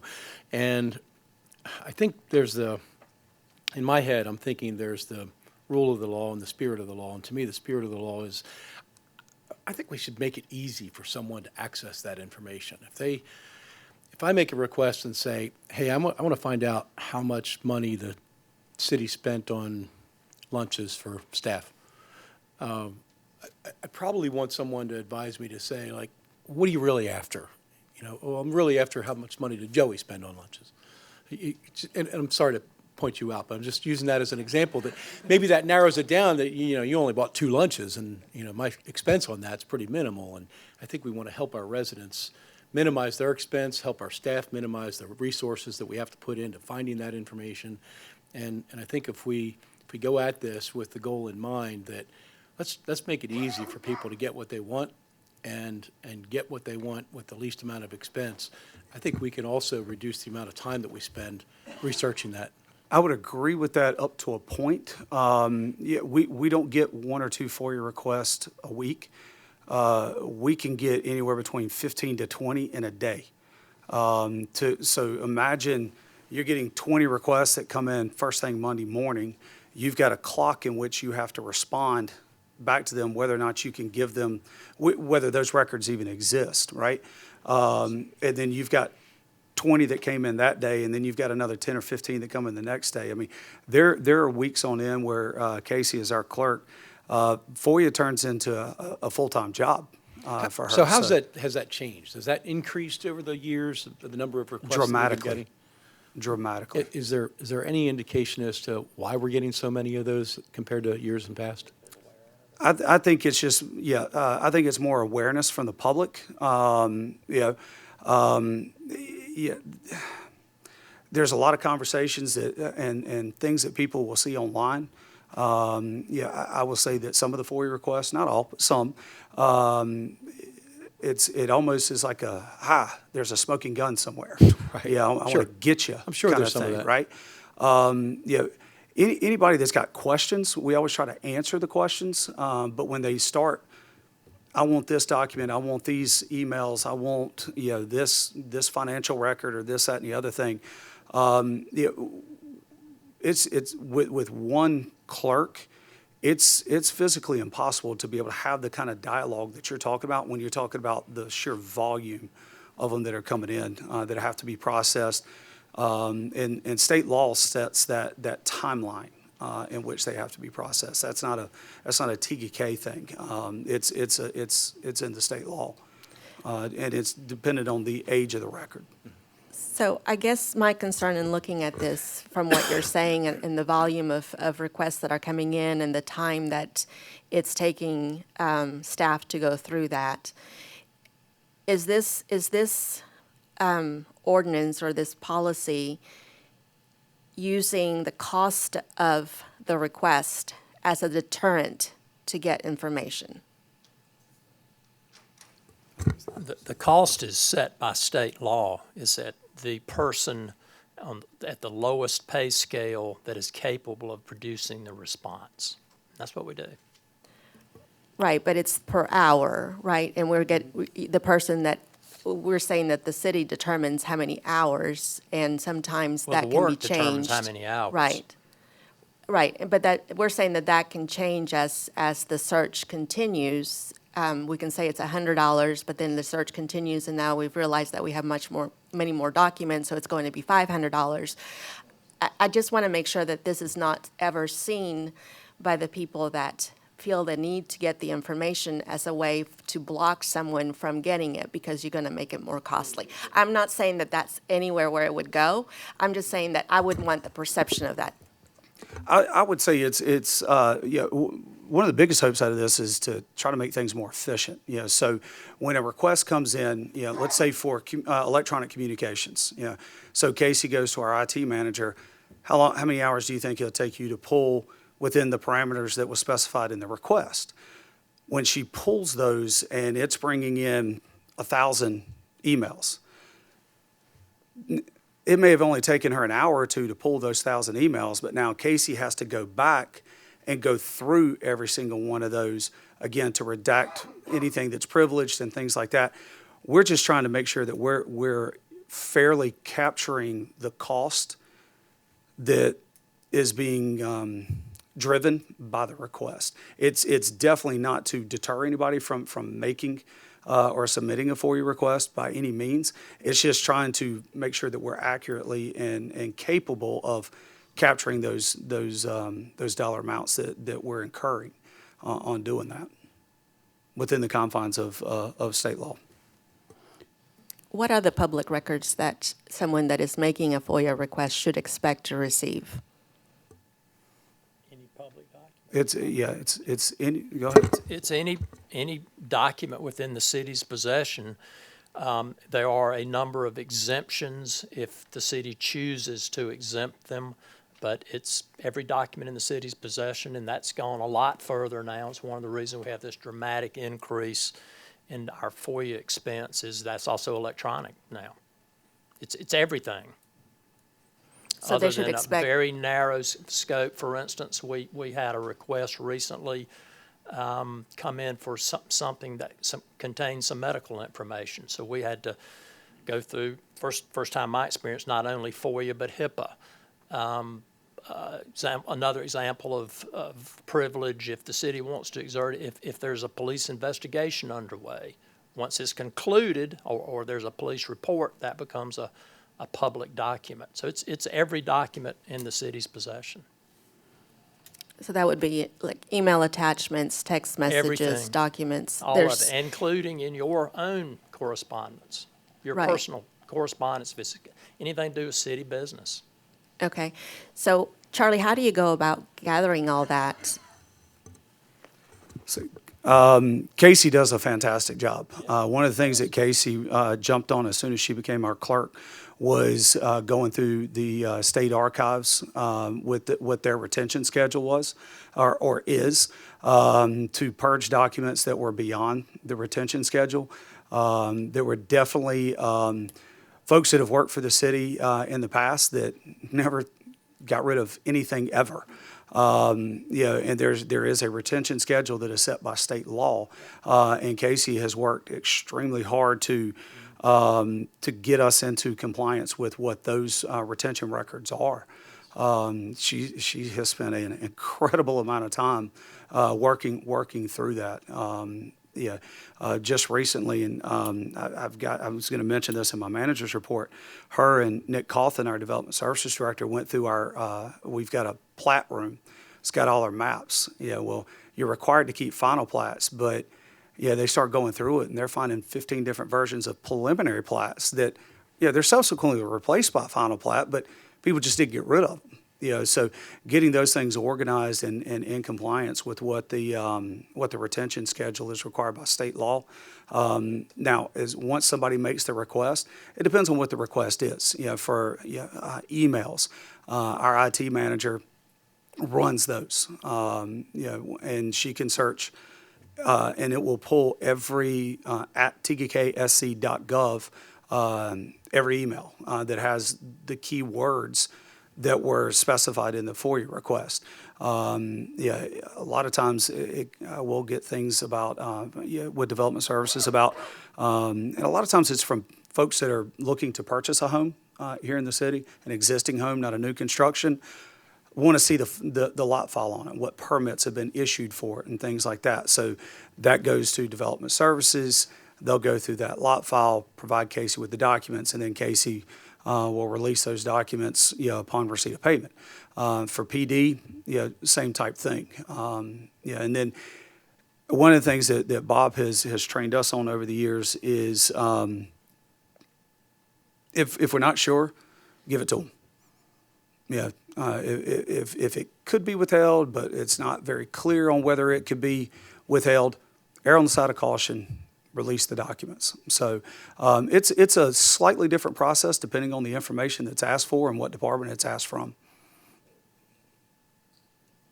Again, I have no objections on compensating staff for the time that they're spending all this. I feel that there could be some more clarity on what the public could expect to get, and maybe it's in the form that they fill out when they're asking for the request, because you have a box that says description of public records requested, and you get to type in whatever that is. If I just say I want public records, then my expectation is that I'm going to get text messages, emails, attachments, forms, et cetera, that have to do with whatever the topic is that I'm getting. Maybe it would be helpful to have a more selective process where I say, I'm just interested in emails. I don't care about your text messages. I just want you to send me emails. And then it's clear, because one of the things that I've been involved in is conversations of FOIA requests where they're like, I didn't get everything. I know that I didn't get attachments, I didn't get text messages, I didn't get this. So making it clear of what the expectation is that the city can and would provide based on specific requests. So I don't know. Casey's initial response back to a requester is whether the record exists or not. So if they're asking for any and all communications, right? And if they list out, I want emails, I want text, I want, whatever, right? Then she will specify these records exist, these records don't exist, and here's what it would cost to get the records that do exist. So they before they spend a dime, they're getting that clarification notice. So just because they have, I'll use the example of 10 days in which to respond. That's not 10 days to give them the document. That's 10 days to give them the response as to whether or not their request can be fulfilled, right? And in that response back to them, Casey's very good about telling them what parts of it can be fulfilled, what parts of it can't be fulfilled, just based on what their request is. I got one comment. I want a question kind of for Bob and for the group. Can we, as council, in our policy, have a mechanism for people to apply for a waiver of the fee? So if it's for the good of the public, if we, council determines it's for the good of the public, they come and appear before us. I put in this for you. It's going to cost me $150, and I don't have it. And here's what it's for. We can vote to give it to them and eat the cost. I think that's pretty standard in a lot of. I'm pretty sure when I was with the feds, we had that available. They could make a request. It doesn't mean you got to approve it. Is your question whether council can approve a FOIA response? No. I'm sorry. Waive the fee. Waive the fee. Yeah, I think council can do whatever it wants to do. I mean, have you heard of that or seen that in the state or municipalities? There's something in some of the court opinions about you have the ability to waive it. It's just not mandatory. Right. You I'm have not the ability suggesting to waive it. it. Yes. Yeah. But You don't have to charge them anything. I like the policy as written. Yeah. I'm just asking, does it make sense? The answer is yes, you can do that. Thank you. Does it make sense to people up here? Is that something we want to consider, that just have it in our policy that if somebody doesn't have the ability to pay or For hardship or something. hardship, or they say it's for the good of the public, whatever the case may be, we can just make it, they can come and appear before us and argue their case. Doesn't mean we gotta That's approve going to be a it. council item. What's that? That's going to be a council item, correct? Yes. Okay. Yeah. Yeah, instead of, don't wanna put that on staff. Yeah. I that's don't fine. know if how do you prove hardship? I think that for the Well, good I of the don't understand. public, it's probably Yeah. a better Right. option. Or just leave it. You can apply to council for a waiver of paying the fee. I don't know, I've always been that guy to where if I don't have the cash, then I don't buy the stuff. That's just been my way to operate business and my personal life and everything. I'm not gonna ask for something I can't pay for. That's just the But way I guess am. if you had a family member in a car accident and you wanted the records from the police, and you can't get them because you can't pay for them, I think you should still be able to get them. That's my point. In rare instances, this isn't, hey, I don't want to spend $100, I don't want to spend $100. Right. Yeah, but I think we open ourselves up for more of that than we do the genuine, Oh, we would, we just vote them down. you know, I mean, and the other thing is if somebody needed something like that and they came to one of us and said, hey, I don't have the $100 to get this and I really need it, I reach in my pocket and give it to them. So would you. We would. Council, if I can, one other thing, if it takes staff less than 30 minutes to produce the record, we don't charge. All right, so once it gets over that amount, right? So, I mean, some of your simple records requests that we get or document requests that we get, a lot of those we don't even charge for because it can be found within minutes, if you will, right? And a lot of times we'll get requests from folks where they're wanting a document and we tell them, okay, look, just for our tracking mechanism, just fill out this, if you wouldn't mind, fill out this form real quick. And we turn it around very quickly, just because the state gives us 10 days in which to respond. Casey tries to get those things out the door as quickly as we can, mainly because there's so many that come in. They seem to come in waves, but if it's taking us less than 30 minutes to find and produce the document, we're not charging for those records. We're just providing them. The other thing, because of email, because of things like Dropbox, we're not having to charge for the production of those records unless they specify that they want a hard copy, right? Or they want it mailed to them, or they want it put on a flash drive, or things like that. More times than not, Casey's able to provide that to them via email attachment, or if it's a large size, she'll put it into Dropbox for them, where they can access it. So that also saves them on any potential fees that they may have to pay. Casey, was there something that you wanted to share also? You walked up there like you maybe wanted to say something. Oh, I can't, but I don't know if there's anything I can add if you need more clarification. Have any further discussion, anybody? You good? All right. I'll call the question. All in favor, say aye. Aye. Aye. Motion passes unanimously. Okay, some more new business. Consideration of locating the leaf composting facility at the current wood chipping site on Gardendale Road. At April 15th council meeting, City Council received public feedback regarding the proposed location of the leaf composting facility. As a result of that feedback, council desires to locate the proposed facility at the current wood chipping facility. Do I have a motion? Mr. Mayor, I'd like to make a motion. Wait a minute. Motion to direction. All right, motion to direct staff to locate the leaf composting facility at the current wood chipping site on Gardendale Road. Second, I said the same thing. Okay, second. I have a motion. Do I have a second? Second. I have a motion and a Go ahead, second. Any discussion? No. I don't have anything. Any at all? Okay. I'll call the question. All in favor, say aye. Aye. Motion passes unanimously. Okay. Okay. A little more new business. It's not your old eyes, Tom. In late March, the city opened applications for the public art jury to residents who were interested in serving on the jury. This item is for council to appoint those who applied. Do I have a motion? let me present the names. So your top nominees identified by council are Matthew Oman, Thomas Blameyer, apologies if I'm messing up anybody's last name here, Nia Bishop, John Tucker, and Maureen Norcutt are your 5 top nominees.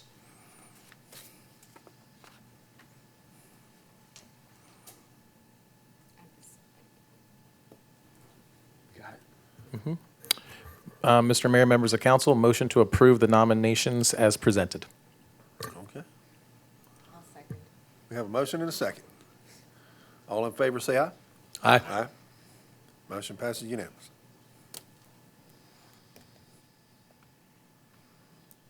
Okay. This is an introduction and first reading of an ordinance establishing the structure by which the city attorney is appointed, the scope of services to be provided, and the parameters in which council members can seek guidance from the city attorney. At Mayor Pro Temp Miller's request, council is considering adopting this ordinance to provide guidelines with regards to the city attorney's position. Do I have a motion?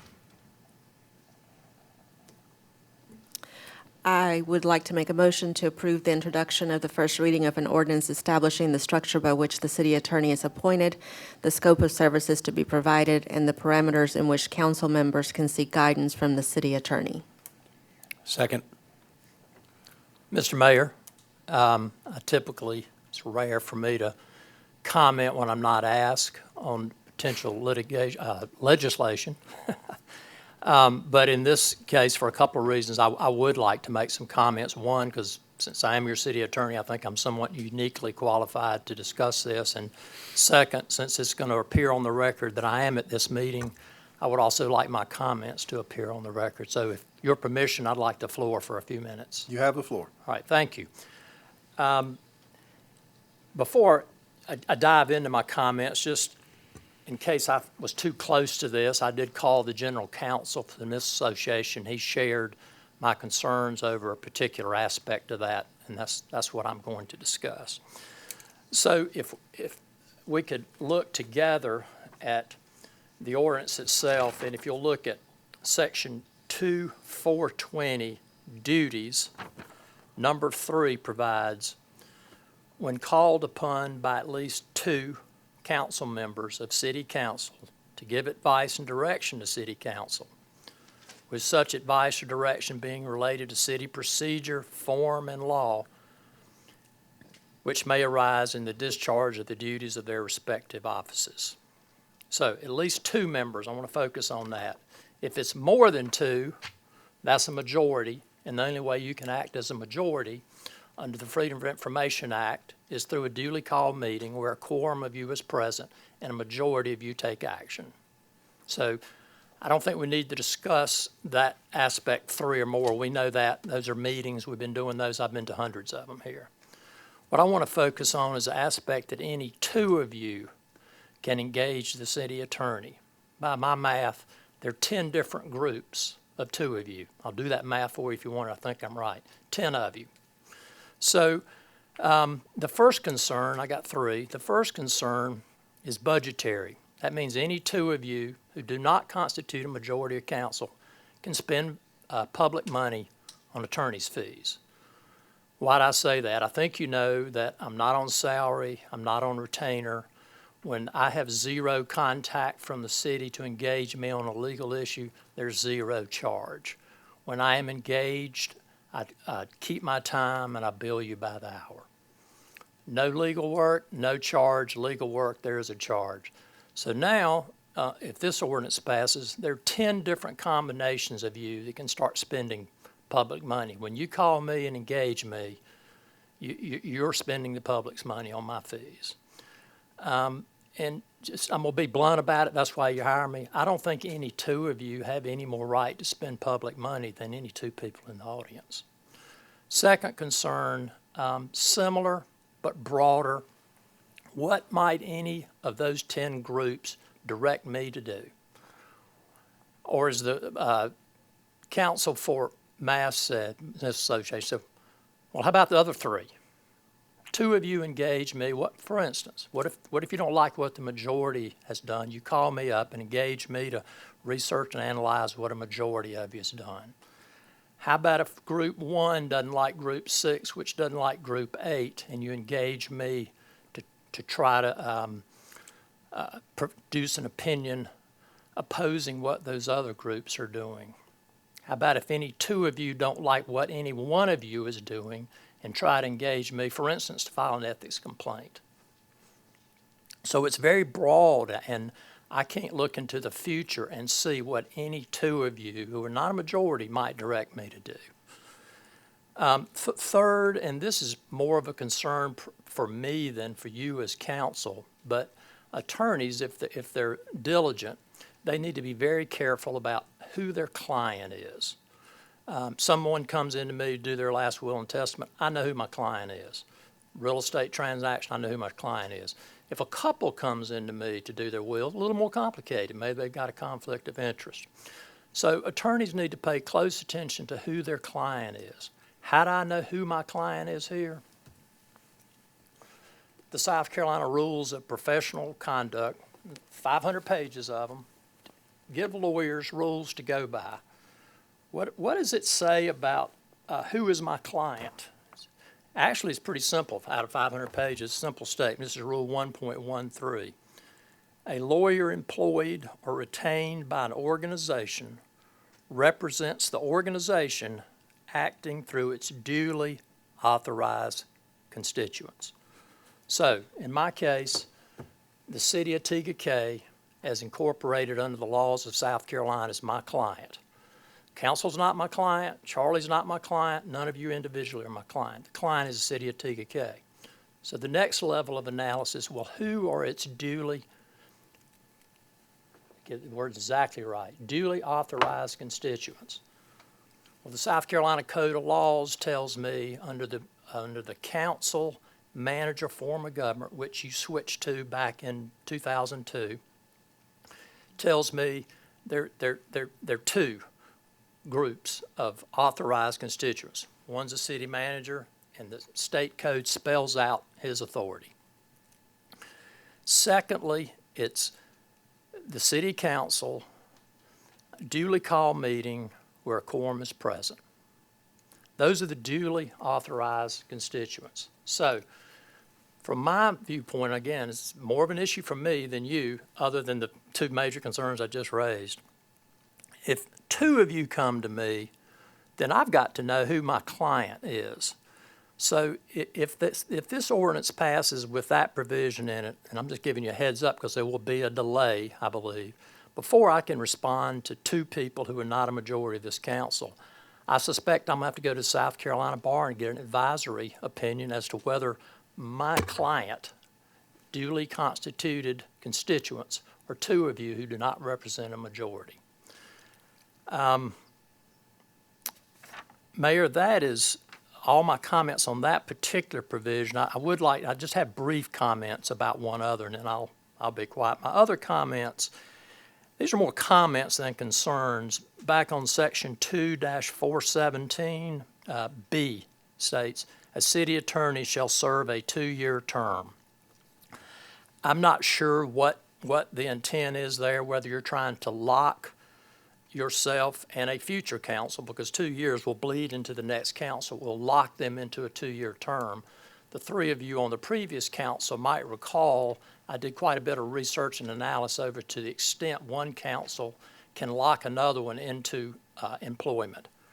As it's a threshold decision, I'm not convinced that you can lock a future council in or out of the engagement of the city attorney. But let's assume you can. I don't know why you would want to. Right now, you got complete flexibility in your retaining a city attorney. The same, that I mentioned, same rules of professional conduct provide that a client can terminate his attorney, its attorney, at any time for any reason or no reason. You can fire me in 24 hours if you give notice, or any other city attorney you got. You've got a number of people representing the city over time. So you've got complete flexibility. So also, I'm not sure, maybe the intent is to lock the attorney in for 2 years. Back to the rules, attorneys can terminate their representation at any time of a client. In narrower situations, the most typical that you hear about are, well, besides not getting paid, can't ethically do what the client wants them to do, or 2, is just not competent to do it. Then no matter what this ordinance says, I believe under the rules of professional conduct, you've still got ultimate flexibility with your city attorney or your other attorneys, and the attorney's got to follow the rules too. Just as a general comment, since I can look backwards 27 years in the city, I also tend to look into the future, distant future. But if your attempt is to roll over your city attorney position every 2 years, I'd ask you to think long and hard about that. I'm not going to always be here, obviously. I mean, 15 years, I'm eligible to run for president of the United States. So I'm not going to be here. And guess who else? I mean, Charlie, Bob Barkin, Tim Gillette, Dora. This deep well of knowledge is going to start transitioning at some point. If in addition to bringing a new attorney in that's not going to have this deep well of backup, you're asking him to come in and learn Tega Cay, and it's quirky. All cities are quirky. You're particularly quirky because of these multiple bankruptcies. I gave you some insight into that when you looked at the ownership of Marina Drive. More recently, if you read the summons and complaint, which named the city as a defendant in a common driveway case, it's quirky. So if your intent is to roll over every 2 years, long after I'm gone, I know it sounds self-serving because I'm here now, but if it's a bad rule. If you even pass that threshold that you could bind future councils, and if you get past the rules of South Carolina professional conduct, I think it's a bad idea to turn over a city attorney every 2 years. Thank you for your time. Thank you, Bob. Thank you. Further discussion? We got to make a motion. We already did the motion. We've got a motion We did the motion. in a second. Okay. If I can address some of the things that were brought up. The reason for this ordinance is not so that 2 council members can bind council to any one action or would want to bind the attorney to a non-quorum or non-majority decision.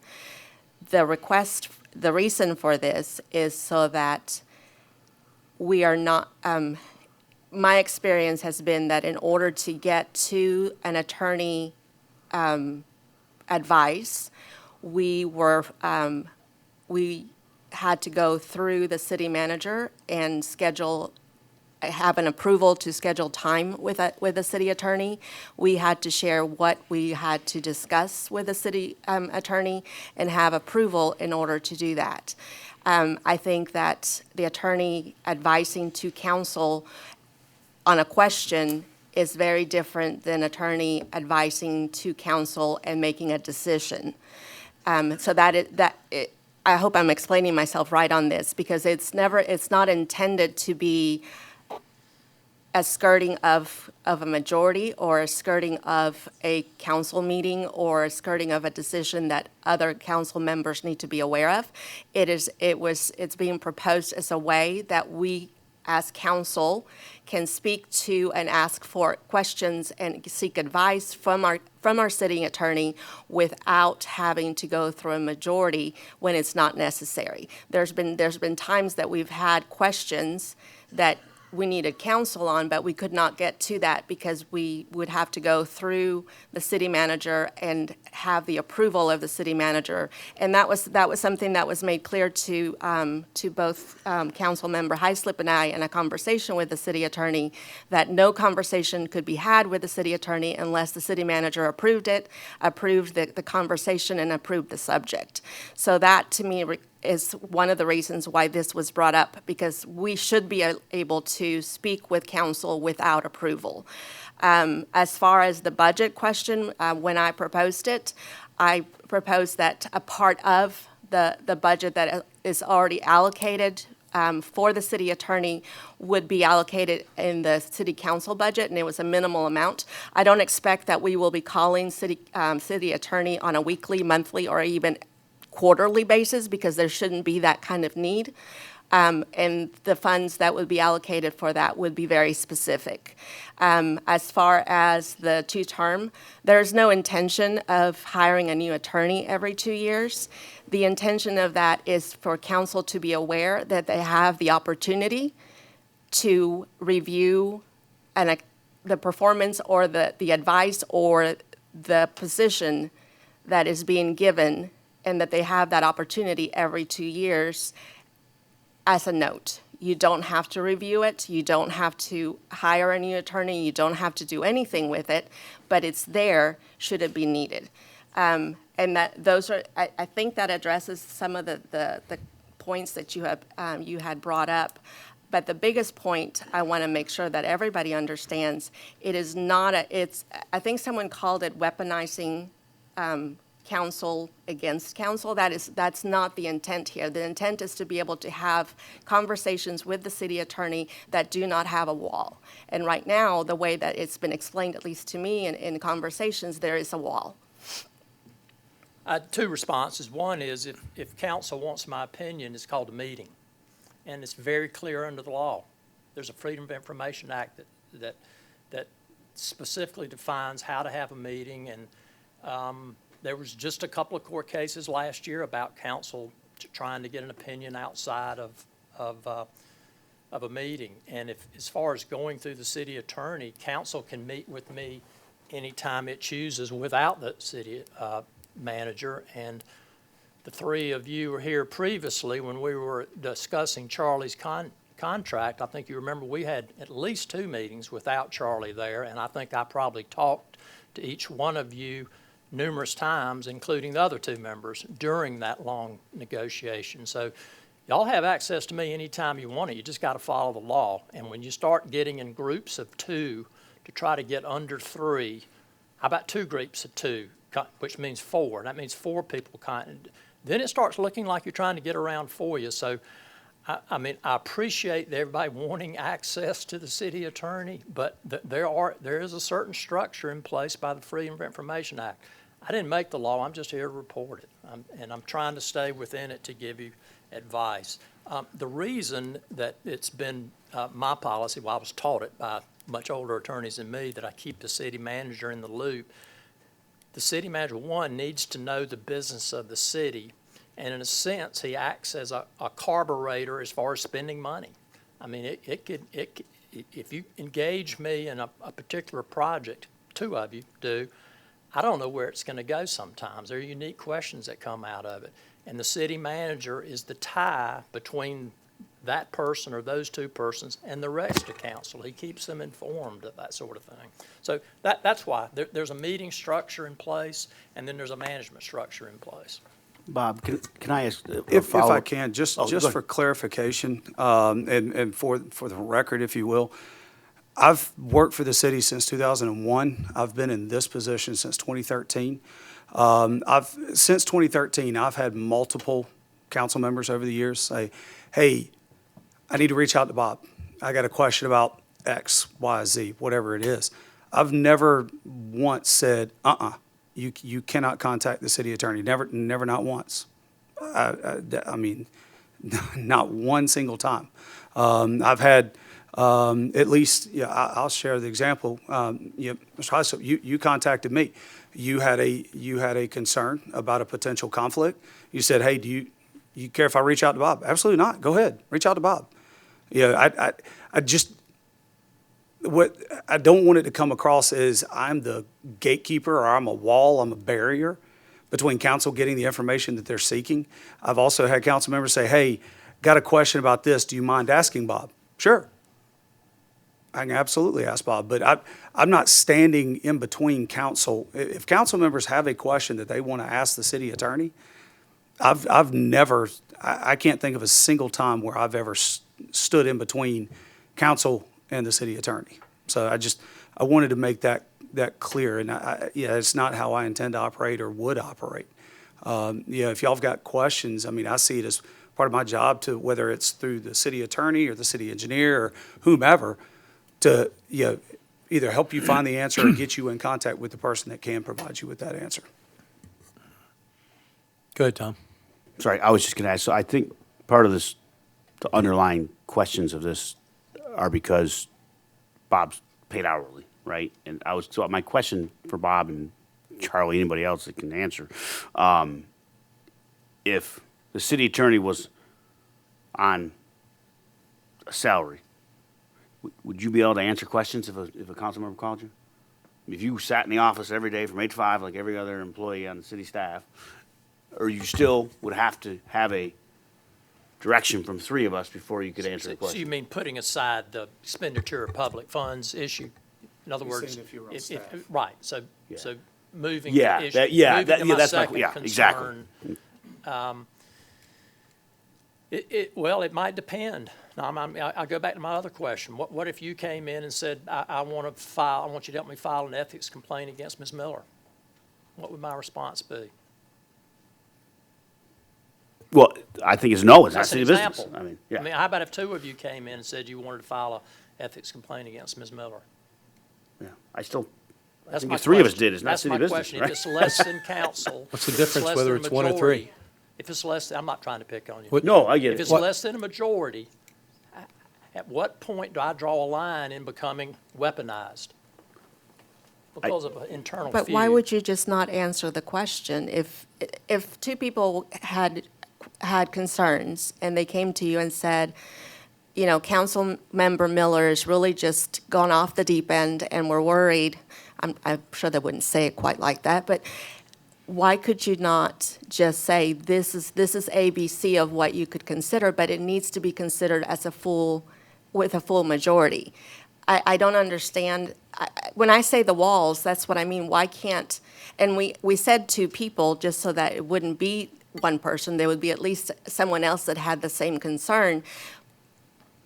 But I don't understand why we can't Because you have just internal be able to ask the disputes. questions. Because you have internal disputes that I get, people attempt to drag me into, and it's just part of the legislative process.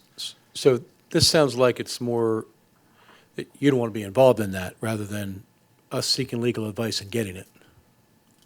Well, I don't think I should be involved in one of you filing an ethics complaint against the other.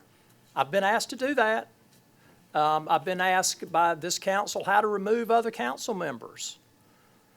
And if it's a majority asking me, I will tell them. But if it's 2 of you asking me how to remove another council member, that's not my job. I don't work for any Why- 2 why of you. isn't And just for the record, that's not what we've Well, ever asked. It's been happening is what I'm saying. That's why I'm making these points. So if someone wanted to remove me from council, you're not going to give them advice on how to do it? If it's a majority, I will, Why does it have to be a majority? because that's who my client is directed. Do you think 2 of them should get advice from me on how to remove you? I think That's council not- should that's get not- advice. That's not my duly authorized constituent. No 2 of you are my client. I don't know how else to tell you that. No 2 of you are authorized to spend city money on me. I respectfully disagree. Okay, well, that's fine. You might not disagree if 2 of them. I understand, and they probably have. Right. Let's hope that doesn't happen again with all that stuff. I'm not sure. I think what we should just do, I'm not a big fan of this ordinance, just so everyone knows. But I think if we have a legal question, I know we're trying to do 2 by 2, and that's 10 different clients that go to Bob. I think we should always just run it through the city manager and make sure that he's involved with exactly what we're asking, so he's connected to what's going on. I don't think Charlie is going to sit there and throw up a roadblock, a wall, anything of that nature. I want to make sure that we work together so we're all on the same team and we talk to the city manager and run everything through him and have that conversation. At this point, I'd like to make ordinances that are focusing on the good of the community and the city. And right now, this really is council focused for this ordinance. And that's another one. And then the other part, is the 2-year term for his term. We have no parameters in place. We don't have an evaluation. It's going to be subjective and not objective, and it's going to be every 2 years possibly looking for either letting him go or looking for another attorney. I'm not sure that's a big thing. That's something we should be doing. Yeah, I don't think that's the intent. Yeah, that's part of the would thing. agree with you there. I'm not a big fan of this. So, a couple statements were made that I just probably need a little clarity on. Bob, if I may, you said that there were 3 concerns that you had, and if I heard you correctly, the first one was, I wrote down what I thought I heard, so help me clarify this, but it sounded like you said no 2 council members have any more right than something else. I didn't hear the rest of that sentence.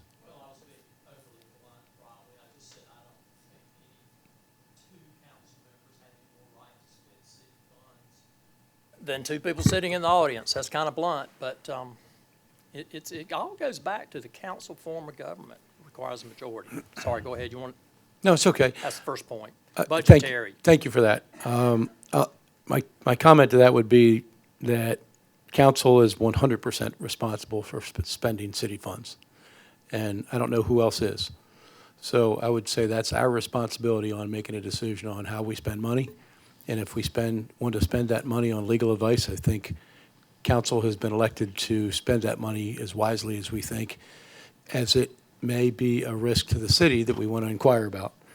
Other thing was, that was mentioned was that council has complete flexibility to get in touch with you. And I don't see the flexibility. I haven't experienced that flexibility in that the only. Schedule a meeting.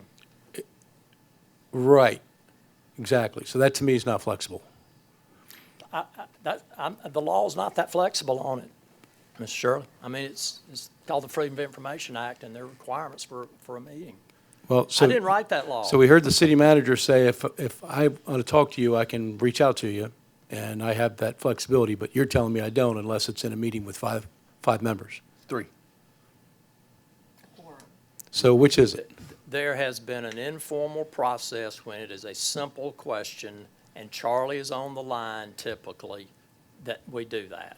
And I tip 95% of the time, there's no charge for that. If it's a bigger question, Charlie again is my carburetor, I tell him we got to go back to council. If you don't like that process, we can cut that off too. So as long as Charlie's on the line, you're okay talking to 2 council members, but if Charlie's not on the line, then it's not okay? We've tried to have an informal process, but what I guess you're trying to do is push me in a corner where there's no communication. Yeah. I think at the end of the day, we want the communication. We're trying to figure out how we can do it. Again, Charlie's, a couple times I've asked, never said no. If you want 2 of you to be able to contact me, any one of these 10 groups, anytime you want, I'll try to get an ethics opinion, and then you can start spending more money on legal fees. That's what you want to do. As long as my advisory opinion allows me to respond to something less than a majority of council. And by the way, this process, I hate to sound like a dinosaur, this process that we've had in place here has worked for 5 city managers, 5 mayors, and 13 previous councils. First time this has come up. I'm still trying to understand and I appreciate what you're saying about the history of things working the way that they've been. There's always opportunity to make things better, and Brian, I do disagree that this is not community focused. Our questions when we need advice from our city council is community focused, and it's generally to advance or to make something better, and we need to understand what the legal ramifications of that might be. And it can be something as simple as understanding Robert's a rule of law or a rule of order, right? Understood. But Yep. I'm just going to go back to the question that I asked. If it's okay for you to advise 2 council members, not a majority, not in a formal meeting, not an executive session, but it's okay for you to advise 2 council members as long as the city manager is involved, how does it not make it okay for you to advise 2 council members without the city manager if the only question there is the budget and how that money's spent. Corner, spending taxpayer money with less than a majority. As I told you, I don't even remember a time when I've written down any time and charged the city for a call like the recent one, Tom, a simple one. It's usually an ethics question.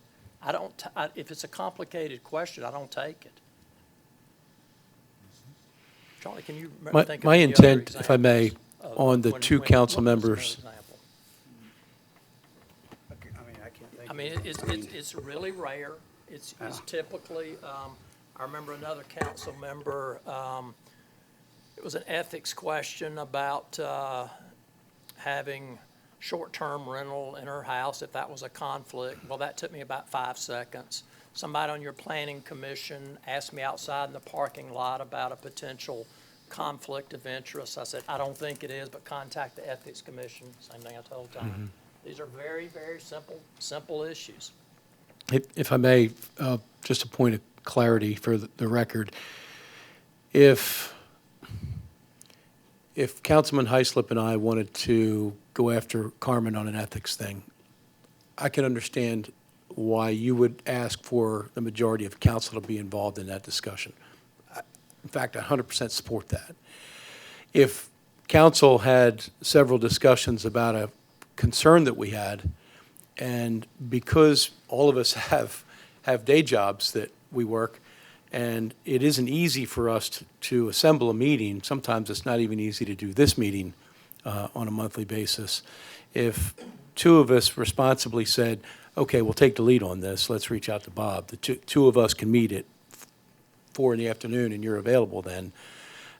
I'd like the flexibility to be able to do that, and I'd like the prudence to be able to do that with another council member, so I'm not the only one having that conversation, if that makes sense.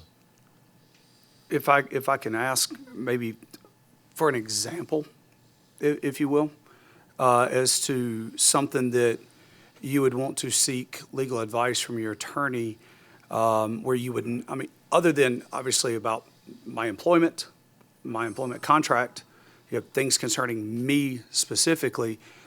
Are there examples of why you wouldn't? Hey, Charlie, I've got a question for the city attorney. Can you hook us up on a phone call, or something like that? I mean, if it's, I mean, I get it. If it's about me, 100%, I get that. But if it's looking for legal advice concerning something in the city, I'm just trying to understand why you wouldn't want me as part of the conversation as your city manager. And I don't mean to put anybody on the spot asking for an example tonight. I'm just trying to understand where that might come up. I've got just a real simple question. What is the problem with the framework established by South Carolina law? We have a framework.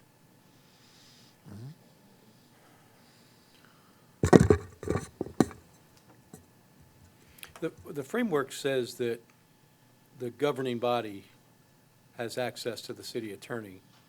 I didn't hear where it says majority of council has. I didn't hear where it says the majority of council has to have access. Council can only act through a majority when a quorum is present. It's a very simple statement. If you go back and look in the South Carolina Code, that's the manager council form of government. Once was different. You used to have what's called a strong mayor. The mayor could do more. That's the form of government we have, Mr. Shirley. I mean, that's what your voters decided on a referendum 25 years ago. I agree with you if we were making a governing decision, but if we're seeking legal advice, I don't see where that's making a governing decision.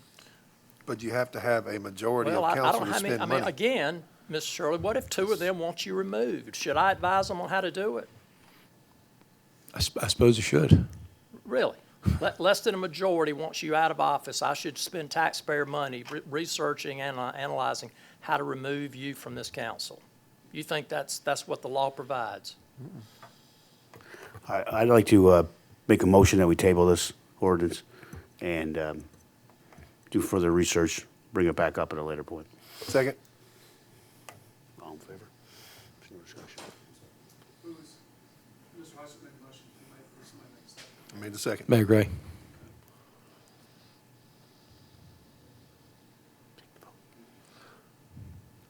Call the question. All in favor, say aye for the table. Aye. Aye. Motion passes unanimously.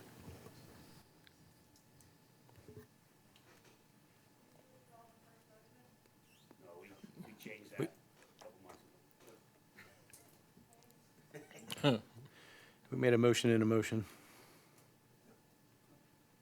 Thank you, Casey. Okay. Next item, new business, presentation of the recent deer survey. New business, presentation of the recent deer survey results and discussion related to next steps. At council's direction, the city had publicized a survey pertaining to the deer. The item is to present that data and for council to discuss potential next steps.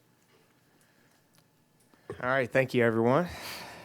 I'll go ahead and jump in. I'll try to be as brief as possible for everyone watching at home and then everyone in attendance tonight. The slides I'm getting ready to show you, all the graphs are available online on our Deer community website that we've established, so feel free to look at those if you'd like to take a deeper dive into those. But general quick overview with the survey, we ran it from April 8th through the 29th. It was advertised via website, social media, newsflash, and the electronic sign outside to try to get as many responses as possible. In the community, we did receive 1,198 responses. 29 of those were removed. There's a few duplicates, and then obviously some people outside the city were trying to share with us what we should do about our deer. So those were removed and not taken into account with the graphics I'm getting ready to show you here. So the first graph that we have, it shows by location where the responses came from. No surprise there. If you combine all of them, 84% of the responses came from the peninsula, where you're seeing the majority of your issues with the deer. The next slide goes into your general feelings about the deer. And you can kind of see that it sums up the issue with deer in Tega Cay. It's very split. Some enjoy it, some don't, and then some are just, hey, I like them, but there are issues. So it truly shows how it's divided in the issue as a whole. Going into the next one, how has the deer population in Tega Cay affected your quality of life? Please select the option that best represents your feelings. So out of this one, it's similar results to the first question that we asked about how your how the deer have impacted or how you view the deer. You get about half and half that are positive or seen in a negative light. In the last 3 years, have you personally been involved in a deer vehicle accident in Tega Cay? We received yes with 127, which is interesting. Obviously, not all of them are reported, but based off of what we received from Chief Crosby, that in 2021, 2022, and 2023, those years we had a combined 32 reported car accidents. So that doesn't necessarily line up with the 127 yeses, but you're not required to report it. So maybe that's why there's such an influx there. The next graph goes into detail of what type of landscape or plant damage that you've received. And through that, 64% have received some type of moderate to significant damage to their landscaping. The next section of that is any other type of landscape not plant related, with whether it be fencing, erosion that's caused from plants being eaten, things of that sort. So you see a lot less damage in those, but still some, approximately 206, I believe, showed some signs of damage in the landscaping portion of it. The next two slides go into negative interactions or experiences, whether it be personally or with a pet. 192 out of our 1198 responded that they had some type of, or family member had some type of aggressive act from a deer. and pretty close pet, similar numbers, with 181 saying that they had had a negative experience with a deer. So our I guess the introduction of the questions is just trying to get a background of what you're experiencing that kind of led to the meat of the survey questions. First question that we had asked when we had talked about deer management programs is, how much do you support the city implementing a sharpshooting or lethal program to manage the deer population? 73% responded to somewhat support or strongly support, with 47% of that being strongly support. The next deer management step that we had asked feedback for is immunocontraceptive, which is the administration of PZP or Gonacon. And through that, you had 70% that either somewhat supported or strongly supported, with 43% of that strongly supporting. The next method we asked feedback on was to sterilize the deer, with 51% coming in at somewhat support or strongly support, with 30% strongly supporting that. And then the last question that we asked is the hybrid program. So out of the hybrid program, you see that only 36% strongly support and 26% somewhat support. Something to take into consideration there is that if you're going to be a no to sharpshooting, obviously you're going to be a no to the hybrid program. If you're a no to sterilization or no to immunocontraception, you're going to be no to a hybrid program. So I think that's showing you why those numbers are lower compared to the other methods. The next question is, how much do you support the city's initiative to do nothing? So 68% somewhat or strongly oppose that. So out of those that have taken the survey, there is a desire from those residents to see something done to manage the deer population. The next two questions are asking about, would you allow the third-party contractor to carry out operations on their own personal property? You had 47% say yes, that they would allow for the sharpshooting to take place on their private property. And then on the non-lethal programs, we had over 65% say yes, that they would allow operations to be conducted. Our last question is directed towards, how much should the city allocate? And the highest margin was the $1 to $100,000 aspect, which is accounted for 31% of the respondents.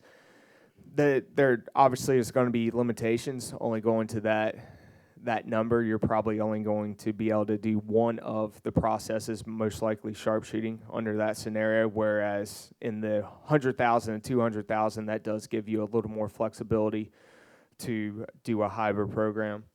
Before I get into showing the spreadsheet that Dr. DiNicola gave us, are there any questions regarding the survey? Okay. I will turn it over to the Excel spreadsheet that Dr. DiNicola made for us, that we can kind of show an idea of what the cost will be and potential outcomes from that. If Tim, Janet, you can switch over to my computer, please.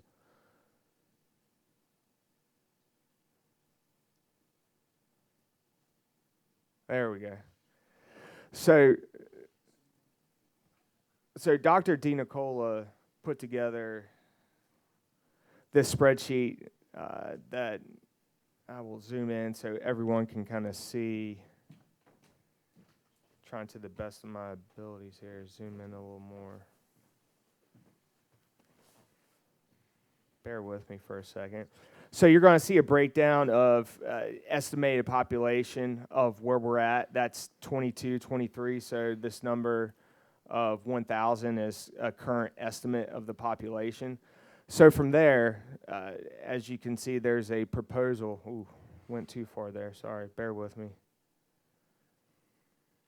So there was a proposal for the upcoming budget year of sterilizing 100 deer and then culling 80 deer. Based off of the conversation I had with Dr. DiNicola when he visited our community in March, he believes that there's a good opportunity to cull 80 deer if that is the direction from council. That is with the assumption that they would be able to operate as they see fit without any of the guidelines or restrictions that were kind of put in place last time. He thinks that 160 may be a challenge, so his recommendation would be to go with 80 first and then could potentially explore more if it's successful from there. The sterilization under this proposal, and I think it's important as I jump around here, but he's estimating 500 per deer this first year in 23-24 to cull, and then 1,400 to sterilize per deer in year one. So you can mess around with the numbers, and let's say we're going to do, this is currently showing 100, so let's say we're going to do 200 deer. So it's going to show you your estimated cost for year one at culling 80 deer and sterilizing 200 deer. And then you can see below the percentages of the reduction of year one doing that. You would see a reduction of 16% from the culling and the sterilization based off of where we started. And in subsequent years, it shows you if you were to do it at X amount of level, this would be the outcome. So it kind of gives, as best as you can, an estimate of the impact of the decision that you would be making.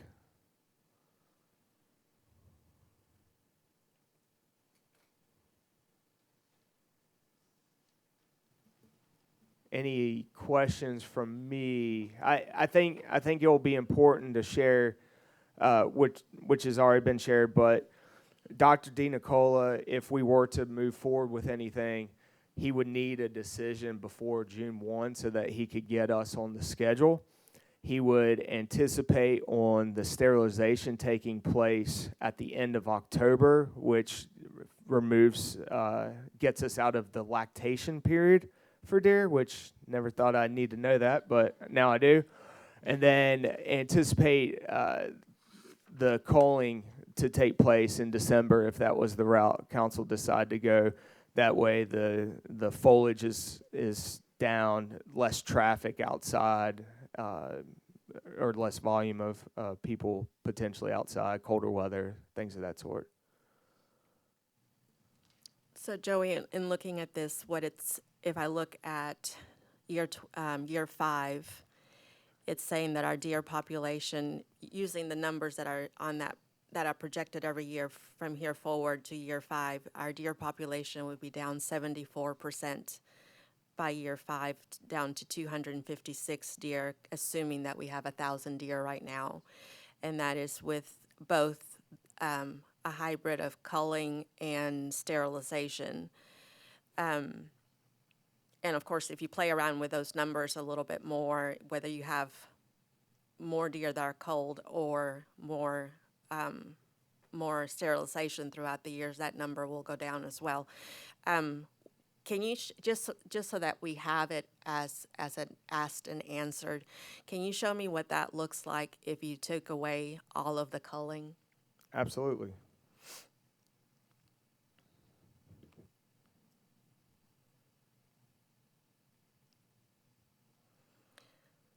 So that would drop to, it looks like 16% total from the start, if I'm looking at this correctly. No, that would be 200 sterilized. So if we went to 100, so it's a flat across, that would be your. So at the end of the 5 years, we would have more deer than we have now? Based off of this, correct.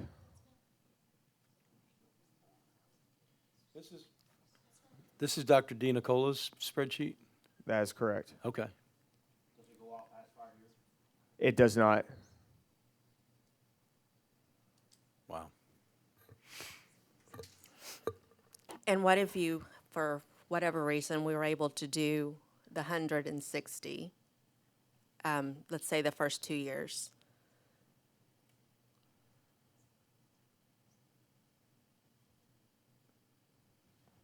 That's what your number would look like. And so we would still be at 401. And if you increase that sterilization to start at 200,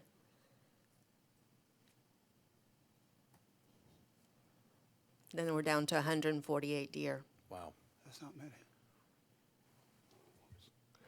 Something that will be important, that was mentioned with Dr. DiNicola, the first rounds of sterilization, he's like, man, it's going to be so easy to sterilize just because it's a new environment. The behavior's not there. He said, it's like a conveyor belt basically. But obviously, through the years of not only changing the behavior, but you'll have less deer that's out there because they'll be tagged, because of obviously that's going to be more difficult to sterilize in the future, and it's going to be more expensive per deer to sterilize just because it's going to take more time. I think you would see something similar along the lines of culling if we're limited to the golf course, because obviously there's only so many deer around the golf course as well. Yeah, I mean, we can play with this in different ways, because right now this is showing culling the first 2 years and then sterilizing all 5 years with no culling the last 3 years. And it's at 100 deer for sterilizing years 2, 3, 4, and 5. And I don't think we need to get to 148 deer. But it shows a big difference in what happens when you don't approach it from both ends. It's significant. So Joey, thank you for sharing this stuff with the survey, and thank you for all the residents that took the survey.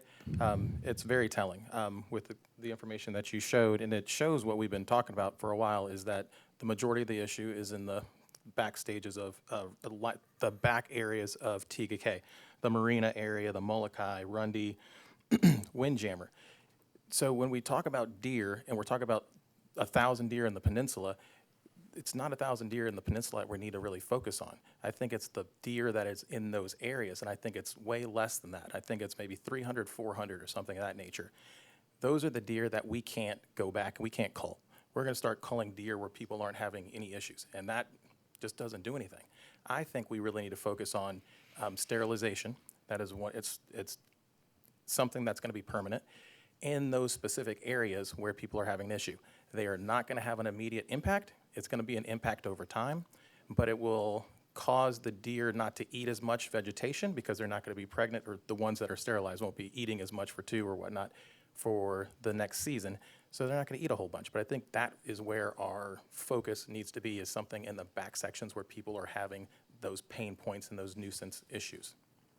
So for folks like me who have to take their dogs to the vet on a regular basis because they have ingested deer feces, and for the folks that can't mow their grass and step 1 square foot in their grass without stepping on deer feces, and for the folks that have had hundreds of thousands of dollars of landscaping torn up in their yards because of this overpopulation of deer, do we just overlook that for the next 5 to 10 years and just discredit those folks that live back there in historical Tega Cay? Absolutely not. But the short-term solution that council has voted on recently is to cull. But they're not culling in that area. There's no way to cull in that area. I disagree. There is a way to, and that would be something that we need to talk with Dr. DiNicola about. That's to be correct. for sure about it. Right. I think he recognized 33 locations within the city that he can potentially cull with his operations. I don't want to go off and talk about all that. But I didn't hear of any items or any locations in the back of Tega Cay that it's extremely densely populated. And that's the concern, and that's where everything is happening.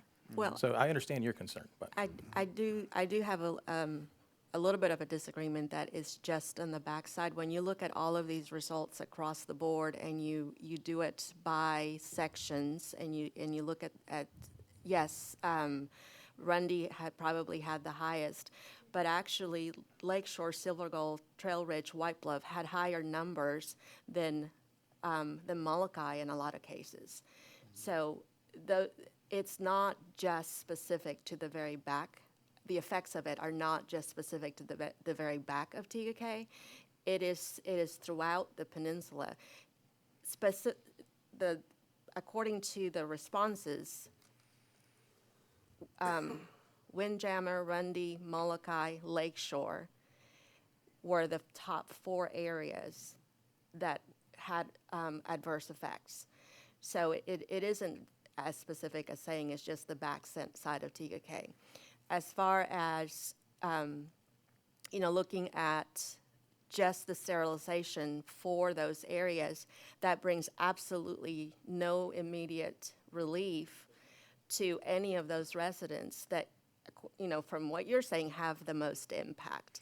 So I think that we really need to be a lot more open-minded about which areas, based on these results, they're not specific to just the backside of Tega Cay.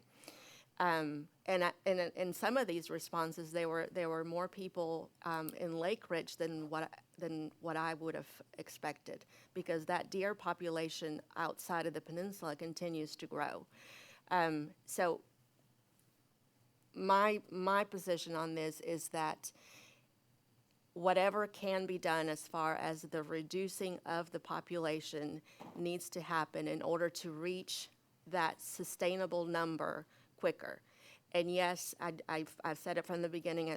I'll say it now. I've always believed that it needed to be a hybrid, because you can't just do one or the other to get to sustainable numbers, to numbers that make sense. If we're going to spend the money, if we're going to do the job, it needs to be done so that it gets you the results.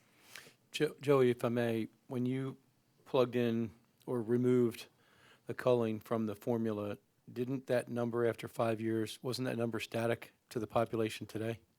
It showed a slight increase, I believe. Okay. So, without culling, we are essentially doing nothing in 5 years to reduce the population. So if you did it at 100, there was a reduction if you did 200 that first year, but if you were 100 static across, you would be at, by year 5, you would be at 9% so of the population. There's probably a tipping point somewhere that on a years down the number road. of sterilized deer where we do have a positive impact on it, but that would be ridiculous to spend that kind of money, because I'm thinking you're probably talking about $500,000 a year for the first 3 years to get those numbers down. If we sterilize 300 deer in the first year and maybe 200 in the second year, that's what 300 looks like that first year. Yeah, okay. There you Yeah, go. they're dropping that birth rate earlier. Yeah, that's Yeah. right. If you keep it at 100, I think that's why I asked earlier if this spreadsheet went out further. If it went out 10 years, I think 5, 6, 7, you'll see the drop off. Yeah, but to Chris's but comment, I 7 don't years know that relief is who one wants to time. wait that long to restore their property and have an impact on this. And do we want to spend $500,000 in the first year to sterilize 300 deer? I do not. I think something to consider, when you're looking at this is, I think the spreadsheet shows that the more you're willing to spend up front, the more you're probably going to save in the long term, opposed to just, biting smaller bites off. Those will add up, and they'll increasingly become more difficult through the process. So you will see more bang for your buck if you're spending it up front. You're really not seeing, based on the numbers you put in there now, you're really not seeing any results until year 4. So that's pretty significant. Not any measurable results, 4 and 5. So I say that to say this. I asked Dr. DiNicola specifically when he was here, what can we do to reduce the population now and make it sustainable? And his suggestion was a hybrid approach of culling and sterilization. And based on his answer to that question, I would support that. And I would support that, basically the way you've put that together in the spreadsheet, the way it looks now, looks very sensible to me, a long-term sustainable process. of minimal culling, minimal impact on our community. And Brian, to your comment, I understand what you're saying about not being able to cull in certain areas, but there's almost 50% of the people surveyed, which I have to believe is a representation of 50% of our residents are okay with culling and sterilization on their property. So if someone wanted to set up on my back porch and dart deer, I'm 100% okay with that. And there's a lot of other people that feel that way. If they wanted to cull from my back porch, I'm okay with that too. It's a very safe place to cull from, safer than a lot of places that I hunt. So I'm saying I'm not alone in that people are willing to be flexible to make this process successful in their property. And I would just quickly add that, listen, we had a bad go with culling, right? It didn't work so well the first time, unfortunately. If we do it again, you hope it's going to work, but we don't know. We don't. So I would think if we did a hybrid program, we would hope for 80, but I think we have to tag a bunch and sterilize a bunch in the beginning, because as we saw, you put 200 in the first year of sterilization, it starts drop by 4 or 5, it's dropping. So if there, wow, we could vote on culling, right? And he might not be able to cull any, or he calls 4. Right. But if he gets those 200 over in Old Tega Cay, what Brian was talking about, it 5 years from now, they're actually finally seeing some relief. I mean, it's not as great as if you went in and, shot a bunch of them, but you're getting some relief. So I hate to keep asking you to change this formula, but to your point, Tom, what was the difference in year 5 between what you're looking at now and 100 sterilized in the first year? Oh, it's significant. So you're at 256 I think it was at 450. 500. Wow. 500. Twice that. So, and for perspective as well, assuming sterilizing 200 and culling 80, your estimated total will be 320. And obviously that's assuming that law enforcement's not involved in the process. This is the contractor cost, but that would be what you're looking at. And I think if we're going to reach out to Dr. DiNicola, which I'm going to respectfully recommend to council that we do that, that we seek his advice on what the successful process looks like. I'll go as far to say that so Dr. DiNicola would be handling the sterilization part of it, and he would be partnering with Dave Henderson. He would be the sharpshooter that would be involved. He does a lot of the low country shooting, and the coordination with that would be a lot cleaner than working with USDA through conversations that I've had. But one thing I'll share with you that Dr. DiNicola shared with me is that, in order for them to want to proceed forward with culling, there would be that have to understand the flexibility that, and they went into detail of what that operation would look like. Mm-hmm. It would be more engagement through the roadside with the green spaces as a backdrop. So much different operation than USDA, but they feel like, one, that's going to get you to the numbers that you want to be at, and two, it's going to be cost effective because you're not spending as much time out there as well. Right. So if what I'm hearing everybody say is that we're into a hybrid approach, I think that would carry us and give us the information that staff needs for this evening to carry this forward. I would agree with that. If that's kind of what I'm picking up. I don't think we have the majority feeling that way, and I respect that. Excuse me. I don't think we're unanimous on that, but it looks like we have a majority that feels that way. Tom, do you have an opinion on that? No, I'd agree. On a hybrid approach? I think either way, we go to DiNicola and say, okay, look, we're definitely we want to hire you. We don't know exactly what that looks like yet, because we got to vote on it and put it. But at least we get on his schedule. Exactly. So we got a little, we got a few weeks to get him on the schedule, and then, and I think let him know, if everyone's okay saying this, sterilization is definitely part of the plan, so he can start planning to come here in October. Right. Whether we call or not, I think we got to talk to him and this new shooter guy. And I mean, if you put 30 in there, Joey, what happens to the number? Put 30 in Cullen. I'm not willing to spend 50 grand to get 30 more deer and rile up the community. It makes no sense to me. Right. If we could get 80 or 160, I'm willing to do it a couple times and get this over with. Right. I know I've had conversations with some of the ladies in the audience here, and I said, if I could pay someone to go in and shoot 400 deer in Old Tega Cay, right now, done, I'll do it. It ain't reality. Right. And so, what's the reality? And you see here, we do 30, it gets us down to 621. I mean, it lowers the number, but I don't know.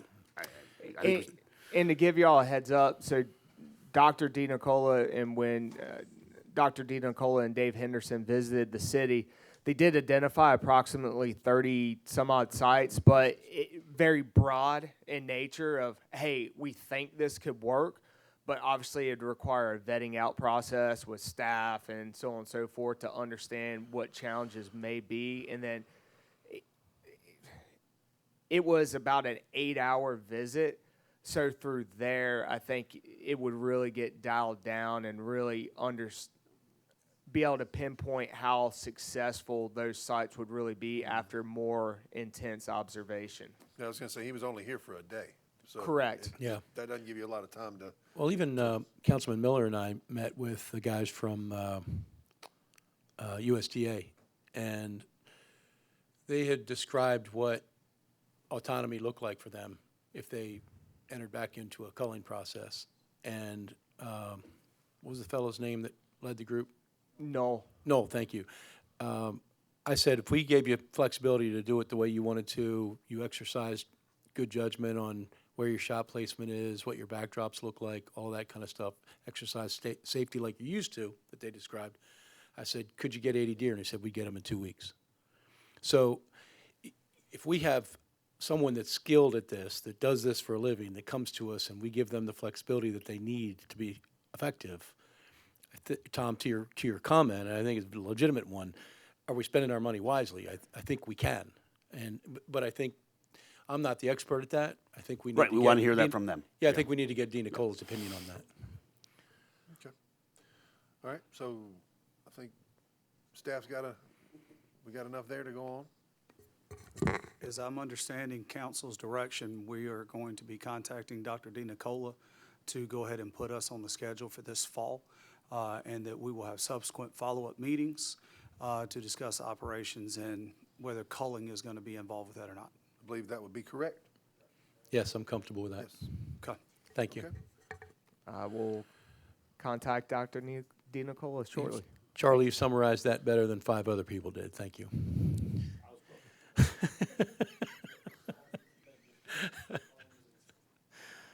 Okay. That would bring us to the city manager's report. Thank you, Mr. Mayor, members of council. Just some updates from your department, from your various departments, development services. We've got one position open there. Got it posted and looking to hopefully get that filled as soon as we can. Our technical review team has reviewed the preliminary plat for the Lakewood subdivision. That's down at New Gray Rock Dam Road area. And they've provided comments back on that. We're awaiting the early grading plans from the Main Street developers. Still haven't received those yet, but once we do, we'll obviously keep council in the loop. As was mentioned earlier during the committee reports, Planning Commission is diligently working on the Marina Overlay District. And we're hoping maybe by the July, if not by August council meeting, we'll be able to do a joint public hearing with them on that. Let's see, just an update since our last meeting. We've issued 80 building permits, 17 new house permits, and 32 zoning permits. In utilities, we're short 2 right now, actively trying to recruit folks and get some qualified candidates in there. Council, I do want to make you aware, and I know at least 3 of you are aware, we've got ARPA funds for utilities to make utility plant upgrades. We were recently awarded another $1 million grant from the Rural Infrastructure Authority. So we had to go back out on our CMAR bid for that. That's the construction risk grant or process that we had gone through previously. Because of the new grant monies, and we're able to use ARPA monies that we already have on hand as our matching grant, RIA made us put it back out for bid again. So we're anticipating bringing that to you at your June council meeting for award there. And again, that's all going to be grant money and ARPA funds for those projects. They're working diligently to replace two fire hydrants, one on Riley Lane and one on Scullers Run. Those are underway. And staff will be going through ESRI training, GIS training. So we're an ESRI client. We've got our utilities in a map, online map where our folks in the field can use those for water, sewer, stormwater. So doing some training on our staff with our engineers on that. And as council is aware, as well as staff, but just to publicly recognize, Philip Jolly is going to be retiring on June 17th. And Antonio Maturo, our current Assistant Utilities Director, will be taking over as our Utilities Director at that time. So congratulations to Antonio for that well-deserved promotion. Public Works, this is National Public Works Appreciation Week this week. And as part of that, Tim has put together a backhoe rodeo competition for our maintenance folks. They're going to do it out at Turner Field Thursday afternoon around 12:30 p.m. If you're around and want to come check it out, it should be pretty good. So If I our bring utilities. my own backhoe, can I get in? You'll have to ask Tim. Let's see. Staff is currently compiling and putting together bids for several stormwater projects for this fiscal year, working to get those out. A couple of y'all have asked me about the pond on the Cove over near treatment plant number 2. They're getting close to getting that fixed. Hope to have that done by week's end so we can fill the pond back up. The emergency spillway on it was failing, so they had to drain the pond so they could get in there and fix that. So hopefully we'll have water back in it here pretty soon. If you've noticed around town, staff has been diligently replacing street signage, and the next phase of signage is in, and then once all the utility locates in those areas are completed, we'll begin those installs. And every year we have a risk assessment from SMRF. It's the South Carolina Municipal Insurance Risk Fund. That's our liability and property insurance. They do a report card on us every year. We had a few things to address, nothing major, and staff is working on getting those knocked out and should have those completed pretty soon. Parks and Rec. Huge thank you to Caroline Hasty, Dustin Overton, our Parks and Rec and Public Works teams, and our police and fire staff for all their efforts leading up to and during this past Saturday's inaugural Best Damn Food Festival. Caroline and that team put a ton of planning efforts into it for the last several months. And then with the weather that was forecasted and coming in, had to make some last minute changes and whatnot. But all in all, a very successful event, and super proud of the work they put in there. We are too short in Parks and Rec on our maintenance staff, trying to get interviews scheduled and done so we can get those folks added. Work around the fountain should be wrapped up this week. Excited to get that done and behind us. And believe it or not, our crews are already working on their preparations for July 4th because it will be here before we know it. So you'll see them out and about adding new mulch and things like that in certain areas and just sprucing the city up so that it looks first class again as it always does for our July 4th stuff. Sad to report, Miss Patty Martin is going to retire from us. She has volunteered for as long as I've been here. So our staff will be taking over the maintenance stuff on the Memorial Gardens, but we definitely want to recognize and acknowledge Miss Patty for all of her years of work with the Beautification Committee and specifically at the Memorial Gardens. Working on maybe trying to recognize her at either your June or July council meeting. Just figuring out vacation schedules for her and things like that. Across the hall in our hearth room, the Girl Scout troop has donated a seed library. where residents can come in, they can get little packets of seed, and they can put packets of seed back in it. And they're going to manage it and maintain it. Think of it as as Dustin described it to me, it's kind of like the lending libraries that you see in several places around town, only with flower seeds and things. So cool little project that they've put together, and glad to see them pull that off. We're trying, if the weather will let us, finish up spring sports, trying to get those all wrapped up by May 31st when summer starts, but we need more dry days like we had today, so they can finish that up. Next concert will be at Rundy Park on June the 8th. Looking forward to seeing that. And if you've been down to Windjammer Park the past 2 weekends, you have noticed that we have show pros attendants down there helping us with our parking decals. So the first weekend, May 11th and 12th, attendants turned away 90 vehicles. And in that, some were non-residents, and some were residents with old stickers, didn't have the current stickers, so they got turned away too. This past weekend, May 18th and 19th, 30 vehicles turned away, with about 95% of those being non-residents. And as of close of business today, we've sold 124 total non-resident parking stickers on the year. So some of y'all will remember a little over a year ago, one of our maintenance buildings down at the maintenance yard burned down. The new building has been built, working on getting electrical hooked up to it, and then we'll be able to utilize that building. So we're excited there. And the walking trail lights, that bid will be out by the end of this week. So that should allow us to put the low voltage lighting on the walking trail by the time we roll into the end of the summer and school year gets started back. So excited to get that project underway. Court is still rocking and rolling. We do have jury trials, at least right now, that are set for the week of July 29th.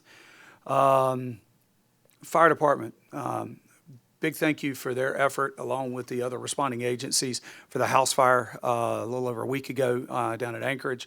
It was bad, but it could have been a lot worse. So really thankful for our firefighters and the relationships we have with our mutual aid departments that were able to come in and assist there. They do have 2 open positions. They did an interview last week and have another one scheduled for this week, so hopefully we can get them back to full staff. On May 29th, we're going to have a multi-agency boat training. So that's going to be next week, and our folks are going to also be doing confined space training. They did get a SMRF grant awarded for PPE, which is personal protective equipment. I know fire department, public works, and PD are usually pretty successful on those year in and year out. On June 1st, for those that have been around Tega Cay for a while, you're familiar with this event, but they will be participating once again in the Friends Helping Special Friends event on that Saturday, June 1st. It's always a great time if you've got time to stop by and get involved with that. Highly encourage you to. Chief Hasty can provide you with those details if you're interested. Also on June 1st, class of 2024, Fort Mill High School is going to be graduating that afternoon. So that morning, they have put together their senior parade. We're not as involved in it as what we were in 2020 during the COVID year, but PD and fire are going to help out, especially PD at a couple of the intersections. They've been told to obey all the traffic laws while having a good time riding through the city. But just wanted folks to be aware that will be going on. I believe they're starting around 9 a.m. On Saturday, June 1st. We do have 2 open positions in PD. One of those is a grant position. So Chief Crosby was able to get 2 grant positions fully funded through the state for SROs. We've got one of those filled with Officer Tinkler going over to TK Elementary School. Officer Cruz is doing a fantastic job as she has assumed her new role over at Gold Hill Middle School. We hope to have that last grant position plugged in time for school to start, and they will be at Gold Hill Elementary. This grant covers 100% of costs for salary, benefits, equipment, uniforms, and vehicles for both of those 2 positions. So appreciate Chief being able to get that grant for us and able to get officers into the school, and that also gives us 2 additional officers when the kids aren't in school. to help us out around town and things like that. So excited to get those. We've got 2 officers in the FTO process and 2 others working on finishing the academy. So as we can get through there, we'll have everybody out on their own on the roads doing the great job that they do. Let's see, the department will be supporting the state traffic safety initiatives to include seatbelt awareness campaigns as part of the 100 Days of Summer annual initiative. That'll get started up Memorial Day weekend. Camp Cadet's coming up in a couple weeks, and thank you to the generosity of the community and the area businesses. We're able to have 30 kids go through that program this year. So say a little prayer for Officer Bowers. She's done a tremendous job getting that organized, but she's going to have 30 kids along with some of our other officers and firefighters participating in Camp Cadet this year. Since April 15th, at Windjammer PD has conducted 87 self-initiated checks, and that does not include any opening or closings of the park. And they've issued 15 parking violations. Again, that's since April 15th. And finally, along with our city attorney, Casey is working to clean up some outdated portions of the city code. Once we've completed that process, we'll look to bring council an ordinance to make the necessary code amendments. We're anticipating probably late summer, early fall on that. So we'll keep you apprised as we go through it. But there's some old committees that just don't exist anymore. Like we used to have a Parks and Rec Tourism Committee.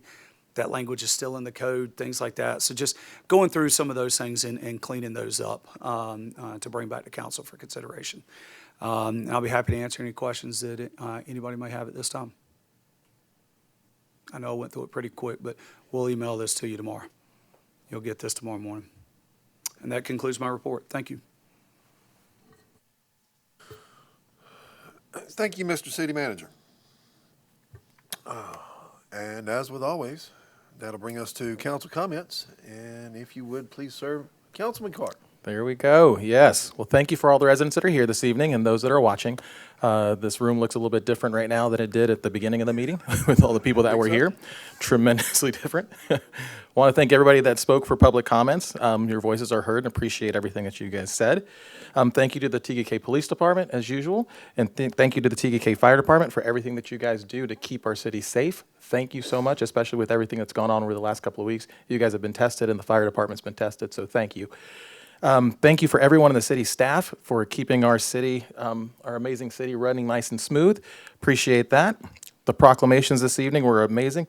Were great. Excuse me. National Safe Boating Week. Congratulations to the Fort Mill High School girls lacrosse team. Congratulations to Fort Mill High School boys soccer team. And congratulations for us being Tree City USA 2023. Thank you, Liz Duda, for doing the walkability study. One of the things that we did over the weekend was the Best Damn Food Festival.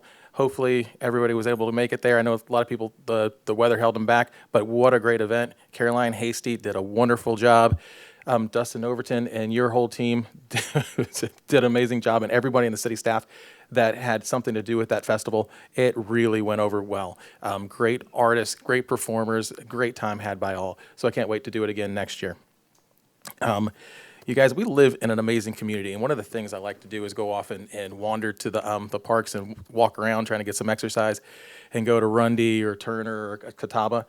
But right now we're in the middle of our sports season, and Dustin Overton and the Parks and Rec team, they have such an amazing program going on where tons of kids in our community and tons of kids that are outside of our community are coming into our community and just having a good time, playing baseball, playing soccer, just doing these things where they're just having a great time here in our community. I think we need to focus on the positives that we do. The parents are having a good time in those parks. Their siblings are there watching, and the kids are just doing it. But that's just to go to say the Parks and Rec department here in Tega Cay is top notch. Dustin Overton and your team, thank you so much. Okay. Please download the Tega Cay City app. Please download the Tega Cay Police Department app as well to stay up to date with everything that's going on. And I usually like to have a little recognition for somebody, recognize somebody in the community that does something positive, that they make an impact. And there's a person in our community that organized a park cleanup a couple of weeks ago. And they went off and cleaned up Nivings Creek and Karen Park, and they just did it all on their own. And this person was Hunter Oman. So thank you, Hunter. Appreciate that. Last thing, is it's Memorial Day weekend this weekend. Hope everyone has a great time, but please remember what it's for. It's for those who lost their lives while defending our country and defending our freedom. So let's have a good time, but remember why. Thank you. Thank you, Councilman Carter. Councilman Heislip, please. Thank you, Mr. Mayor. As always, start off, police and fire, thanks for everything you do. Fire department, great job in your response, and I know the police were there providing traffic control and helping out, and both of you, a wonderful job, thank you.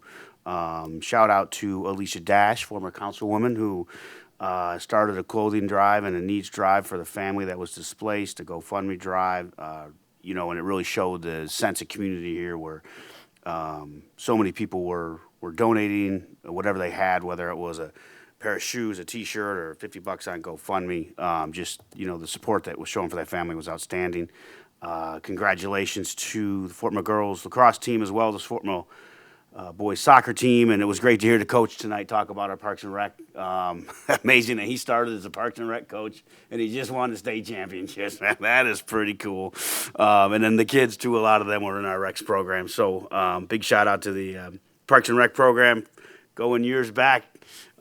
Charlie, maybe you were coaching them kids. Liz, Duda, thank you so much for your presenting that study tonight. Gives us a lot to think about. Got to give a shout out to Caroline Hasty and the entire staff that worked on the Best Damn Food Festival. I was unfortunately out of town and couldn't make it, but the videos and the pictures I saw were just amazing, and the feedback I've heard has been outstanding. I saw the pictures today from Public Works down at Windjammer, getting the sand going, getting everything ready on top of the cleanup that people did. The ski show was out there doing a bunch of volunteer work, and it looks awesome. Two last things. Bob, thank you for your comments. Appreciate them. From the heart, that had nothing to do with you personally. I just want to make sure you know that. It was just, I think there's some confusion and trying to address some concerns people potentially had, myself included. But we'll figure it out, whatever it is. But thank you. Thank you for taking the time to tell us everything you did. And Brian, hit Memorial Day, Monday, TK Veterans Association, Memorial Day ceremony at the Living Memorial Gardens.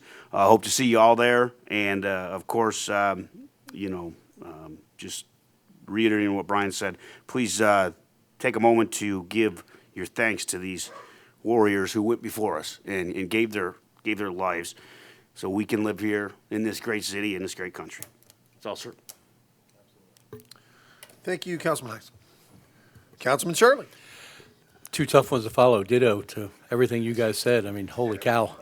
That was well covered. I want to thank staff and council for the hours that go into trying to develop a deer management plan that makes sense for our community, for our budget, for our residents. There's so many competing factors to try and put the right plan together. And, I mean, we don't even all agree on everything, let alone expecting the community to. So I appreciate what goes into that, and I trust that this council, with staff's guidance, will make the decisions that are best for our city. Windjammer Park, parking attendant seems to be going really well. They turned away 90 2 weekends ago and 30 last weekend. That's already a huge impact. So I'm really glad to see that. Just for the heck of it, I drove down there yesterday myself in my truck that does not have a sticker on it. And I was very, very politely stopped at the entrance and asked about my sticker and said, I'm just checking to see what you're doing and wanted to see how the process works. And she did a great, and she turned me around. So got exactly what I expected. So pleased to see that. That was awesome. So thanks for putting that together, Charlie, and anybody else that was involved in that process. Dustin, is that you? And Chief? Thank you, guys. Best Damn Food Truck Rally was awesome, and made a commitment with Brian that I was going to try and sample food from every truck. And there were so many good trucks there. I might have beat you. I sampled food from 5 trucks. Yes. 5. No. I paid for food from 5 trucks, yeah. And actually paid for my wife and son too. But one of the cool things that happened there, this just kind of to the heart of Carolyn and how she runs an event. She pulled me aside when I was there. She knows I have 2 boys that serve in the Army, and one of them is home on leave right now for 2 weeks. And it's funny, his mom, his best friend's mom, sitting over here, and he's in Europe right now. My son came home from Europe to see his friends, but that's weird how that worked out. But Carolyn comes to me and she said, "Hey, let me have your son's full name and all that good stuff." And anybody that was there at the beginning of it, when Tim Clark came on, he gave him a shout out for his service. I thought that was pretty cool. It was really nice and very, very heartfelt that he would take time to do that. And I think about that as we go into Memorial Day, and that's close to me, and I know you, Tom, and many others that served, and having 2 boys that serve. I think about the sacrifices that people made for us to be where we are right now, and I'm really grateful for that.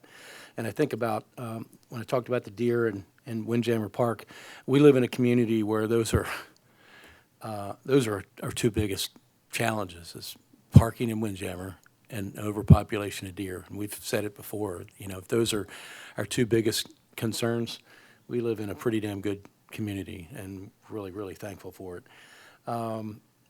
The fire in Anchorage, I want to comment on that.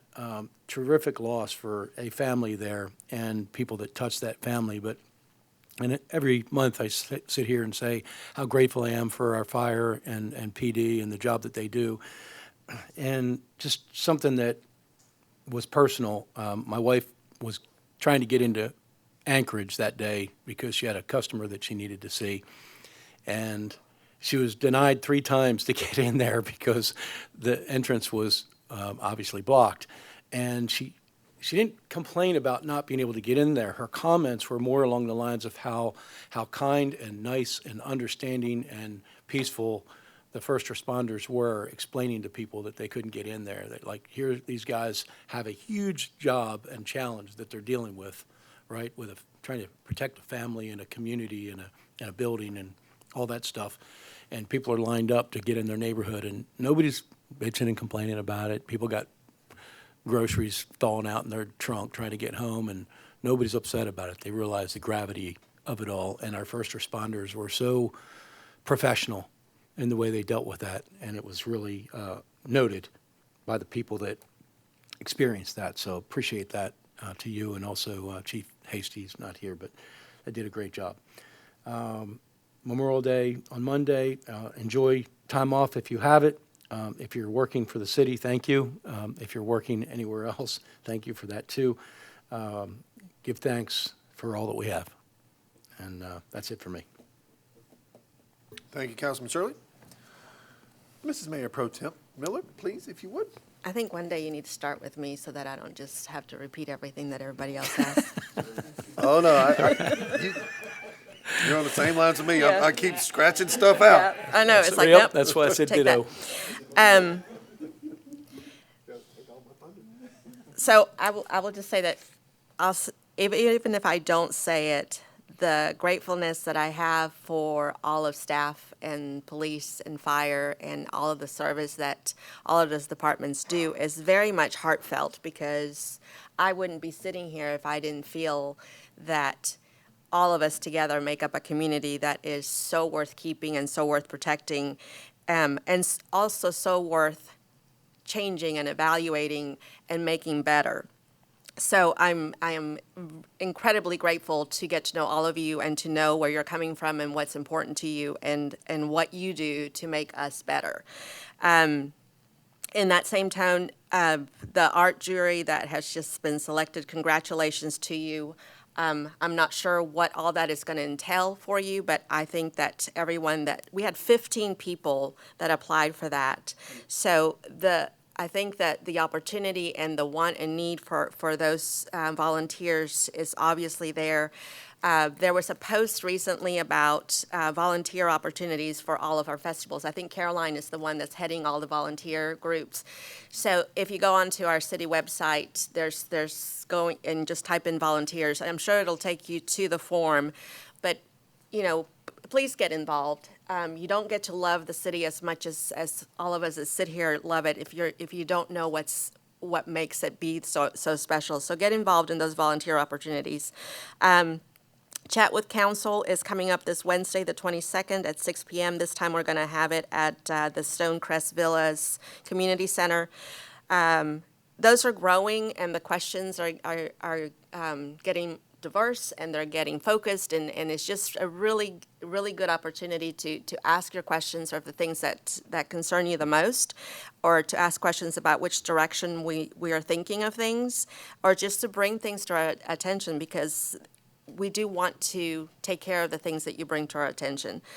Again, the same thing that everyone has said about the fire department response to the family that lost their house this last week. It was amazing to see so many people come up and ask how they could help and donate, et cetera. So again, reminds me of why we're all here. Parks and Rec, you guys did such a fabulous job with Windjammer and getting that all cleaned up and done right, and the sand. It looked kind of like a resort when you saw the pictures. So thank you so much for addressing that, because there were concerns about where it was, and the difference is night and day. So I know that so many residents, and I'm sure that the 90-plus people that got turned away the first weekend and the 35 people that got turned away this weekend were probably the ones that were going to get their stickers. So we're going to make it worthwhile for them to pay that $200. And just again, the festival volunteers, the volunteers that clean the parks, celebrating our kids' accomplishments and the response that we have when our community is in need really defines Tega Cay, and it defines what we want to do. And sometimes they're not easy decisions, but we're here to do them, and we're doing it because we're proud to be here. That's all. Thank you, Mrs. Mayor Pro Tem. And that leaves me. So I'm going to make this as brief as I can. I hold a special place in my heart for Memorial Day. My father served, and he passed away several years back, and so Memorial Day for me is very special. If you see a veteran out, if come in contact with anyone that served, just reach out, give them a hug. Tell them you appreciate what they did. I know Memorial Day is to celebrate those that are no longer with us, but in that, the folks that are with us, take every opportunity you can, make every minute count with those folks. Just sit down and talk with them for a minute. We've got veterans in our community that they don't really get out much. They can't. So find a couple of those guys, sit down and have a sandwich with them, and maybe a glass of tea on the back porch, and just let them talk. It means a lot to them. Friends Helping Friends is coming up June 1st. If you have a pontoon and you would be willing to captain said vessel and get a blessing, please let me know. I'm really easy to reach. You can Google me and find my phone number, or you can just call the city and leave me a voicemail message, or email me, or text me, or send smoke signals. If you have a pontoon, I will receive those smoke signals. We just need some help with some folks. We need about 6 or 7 boats. We have folks that come down that are special folks, and we try to provide a day for them to where they get some relief. They're able to go out, ride on a boat. We take that for granted a lot. These folks, they don't get to do that a lot. We cook hot dogs and hamburgers and have a DJ out there, and it's a great event. If you want a blessing, come out and help us out with it. It's at Windjammer Park. Our volunteer fire department guys, they come out, they do the hot dogs and hamburgers for us. Our PD comes out, helps us out. It's just a great effort by all. And thanks to Parker Rec for getting those upgrades done at Windjammer. I'm sure that it will be enjoyed by all. Looks great. We're ending our Peace Officer Appreciation Week. And I would be remiss to say that we appreciate all of our peace officers. It has been an outstandingly hard time in the area. It brings back wounds from a couple years back when we had some of our beloved sheriff's officers that are not here anymore. The officers that have lost their lives recently, our thoughts and prayers go out to their families, as I know a lot of you have reached out to those folks. But if you get a chance, like I said, at the Best Damn Food Festival, tell our cops how much you appreciate them, because they are awesome and they deserve that. Our fire department, great job this week. Once again, you guys did an awesome job. I spoke with the displaced family. They've got a lot of the clothing. They've got a lot of their needs met. One of their needs that they have is a permanent rental place to where they can rent a house on a permanent basis. Currently, they are in a temporary home that is right down the street from them, and I'd like to thank those folks for stepping up and being Tega Cay and coming together, providing for those folks. Staff, PD, fire department, great job as always. Parks and Rec, way to knock it out of the park on the Best Dam. Caroline Hasty, Glenn Hasty as well, because we all know if one of us has something to do, then the supporting role is always a good supporting role. And fortunately for Glenn, he has two of those. So he's our fire chief, and he has a supporting role for Caroline. So he's a special guy, and I appreciate him. National Day of Prayer was May 2nd. That was a great event. I would encourage anyone and everyone to attend that next year, May 2nd, 7 p.m. in the Glennon Center. We had 6 churches, over 200 people come in. Had a great service, had just a great feel to it. It was just an awesome event for everybody. And I want to thank all the folks that put that together as well. It was just a very, very well put together and just great event. Our Music Association piano recital, that was awesome too. Miss Miller joined me as well. It was, for me, it was a great homecoming of the piano. I've forgotten how special it is. And with the younger folks that were there and were able to participate in that, I thought they did a great job. It was amazing, the music that came out of that piano, and I just look forward to all of the folks that piano can touch. Boater Safety Week is not only Boater Safety Week. We've got to have boater safety year-round, water safety year-round. We don't want anyone to drown. If you're in the lake, wear a life jacket. Even if you're an Olympic swimmer, wear a life jacket. Get in touch with Chief Hasty if you have any questions. I've seen some of y'all trying to navigate boats on and off the boat ramp. Y'all might want to talk to Chief Hasty. Just give him a call and he'll give you a hand. Not to say that I'm the best operator in the world, but it's kind of comical. And scary. Yeah. But please, let's all just let's be Tega Cay. Let's everyone love each other. Realize that we're all on the same piece of dirt. We all have to make the best decisions that we can make for each other and for yourselves. But whatever you do, try to help somebody. And with that, that's all I got. Mr. Mayor, members of council, I'd like to make a motion to adjourn. I have a motion. Do I have a second? Second. I have a motion and a second. All in favor say aye. Aye. Motion passes unanimously.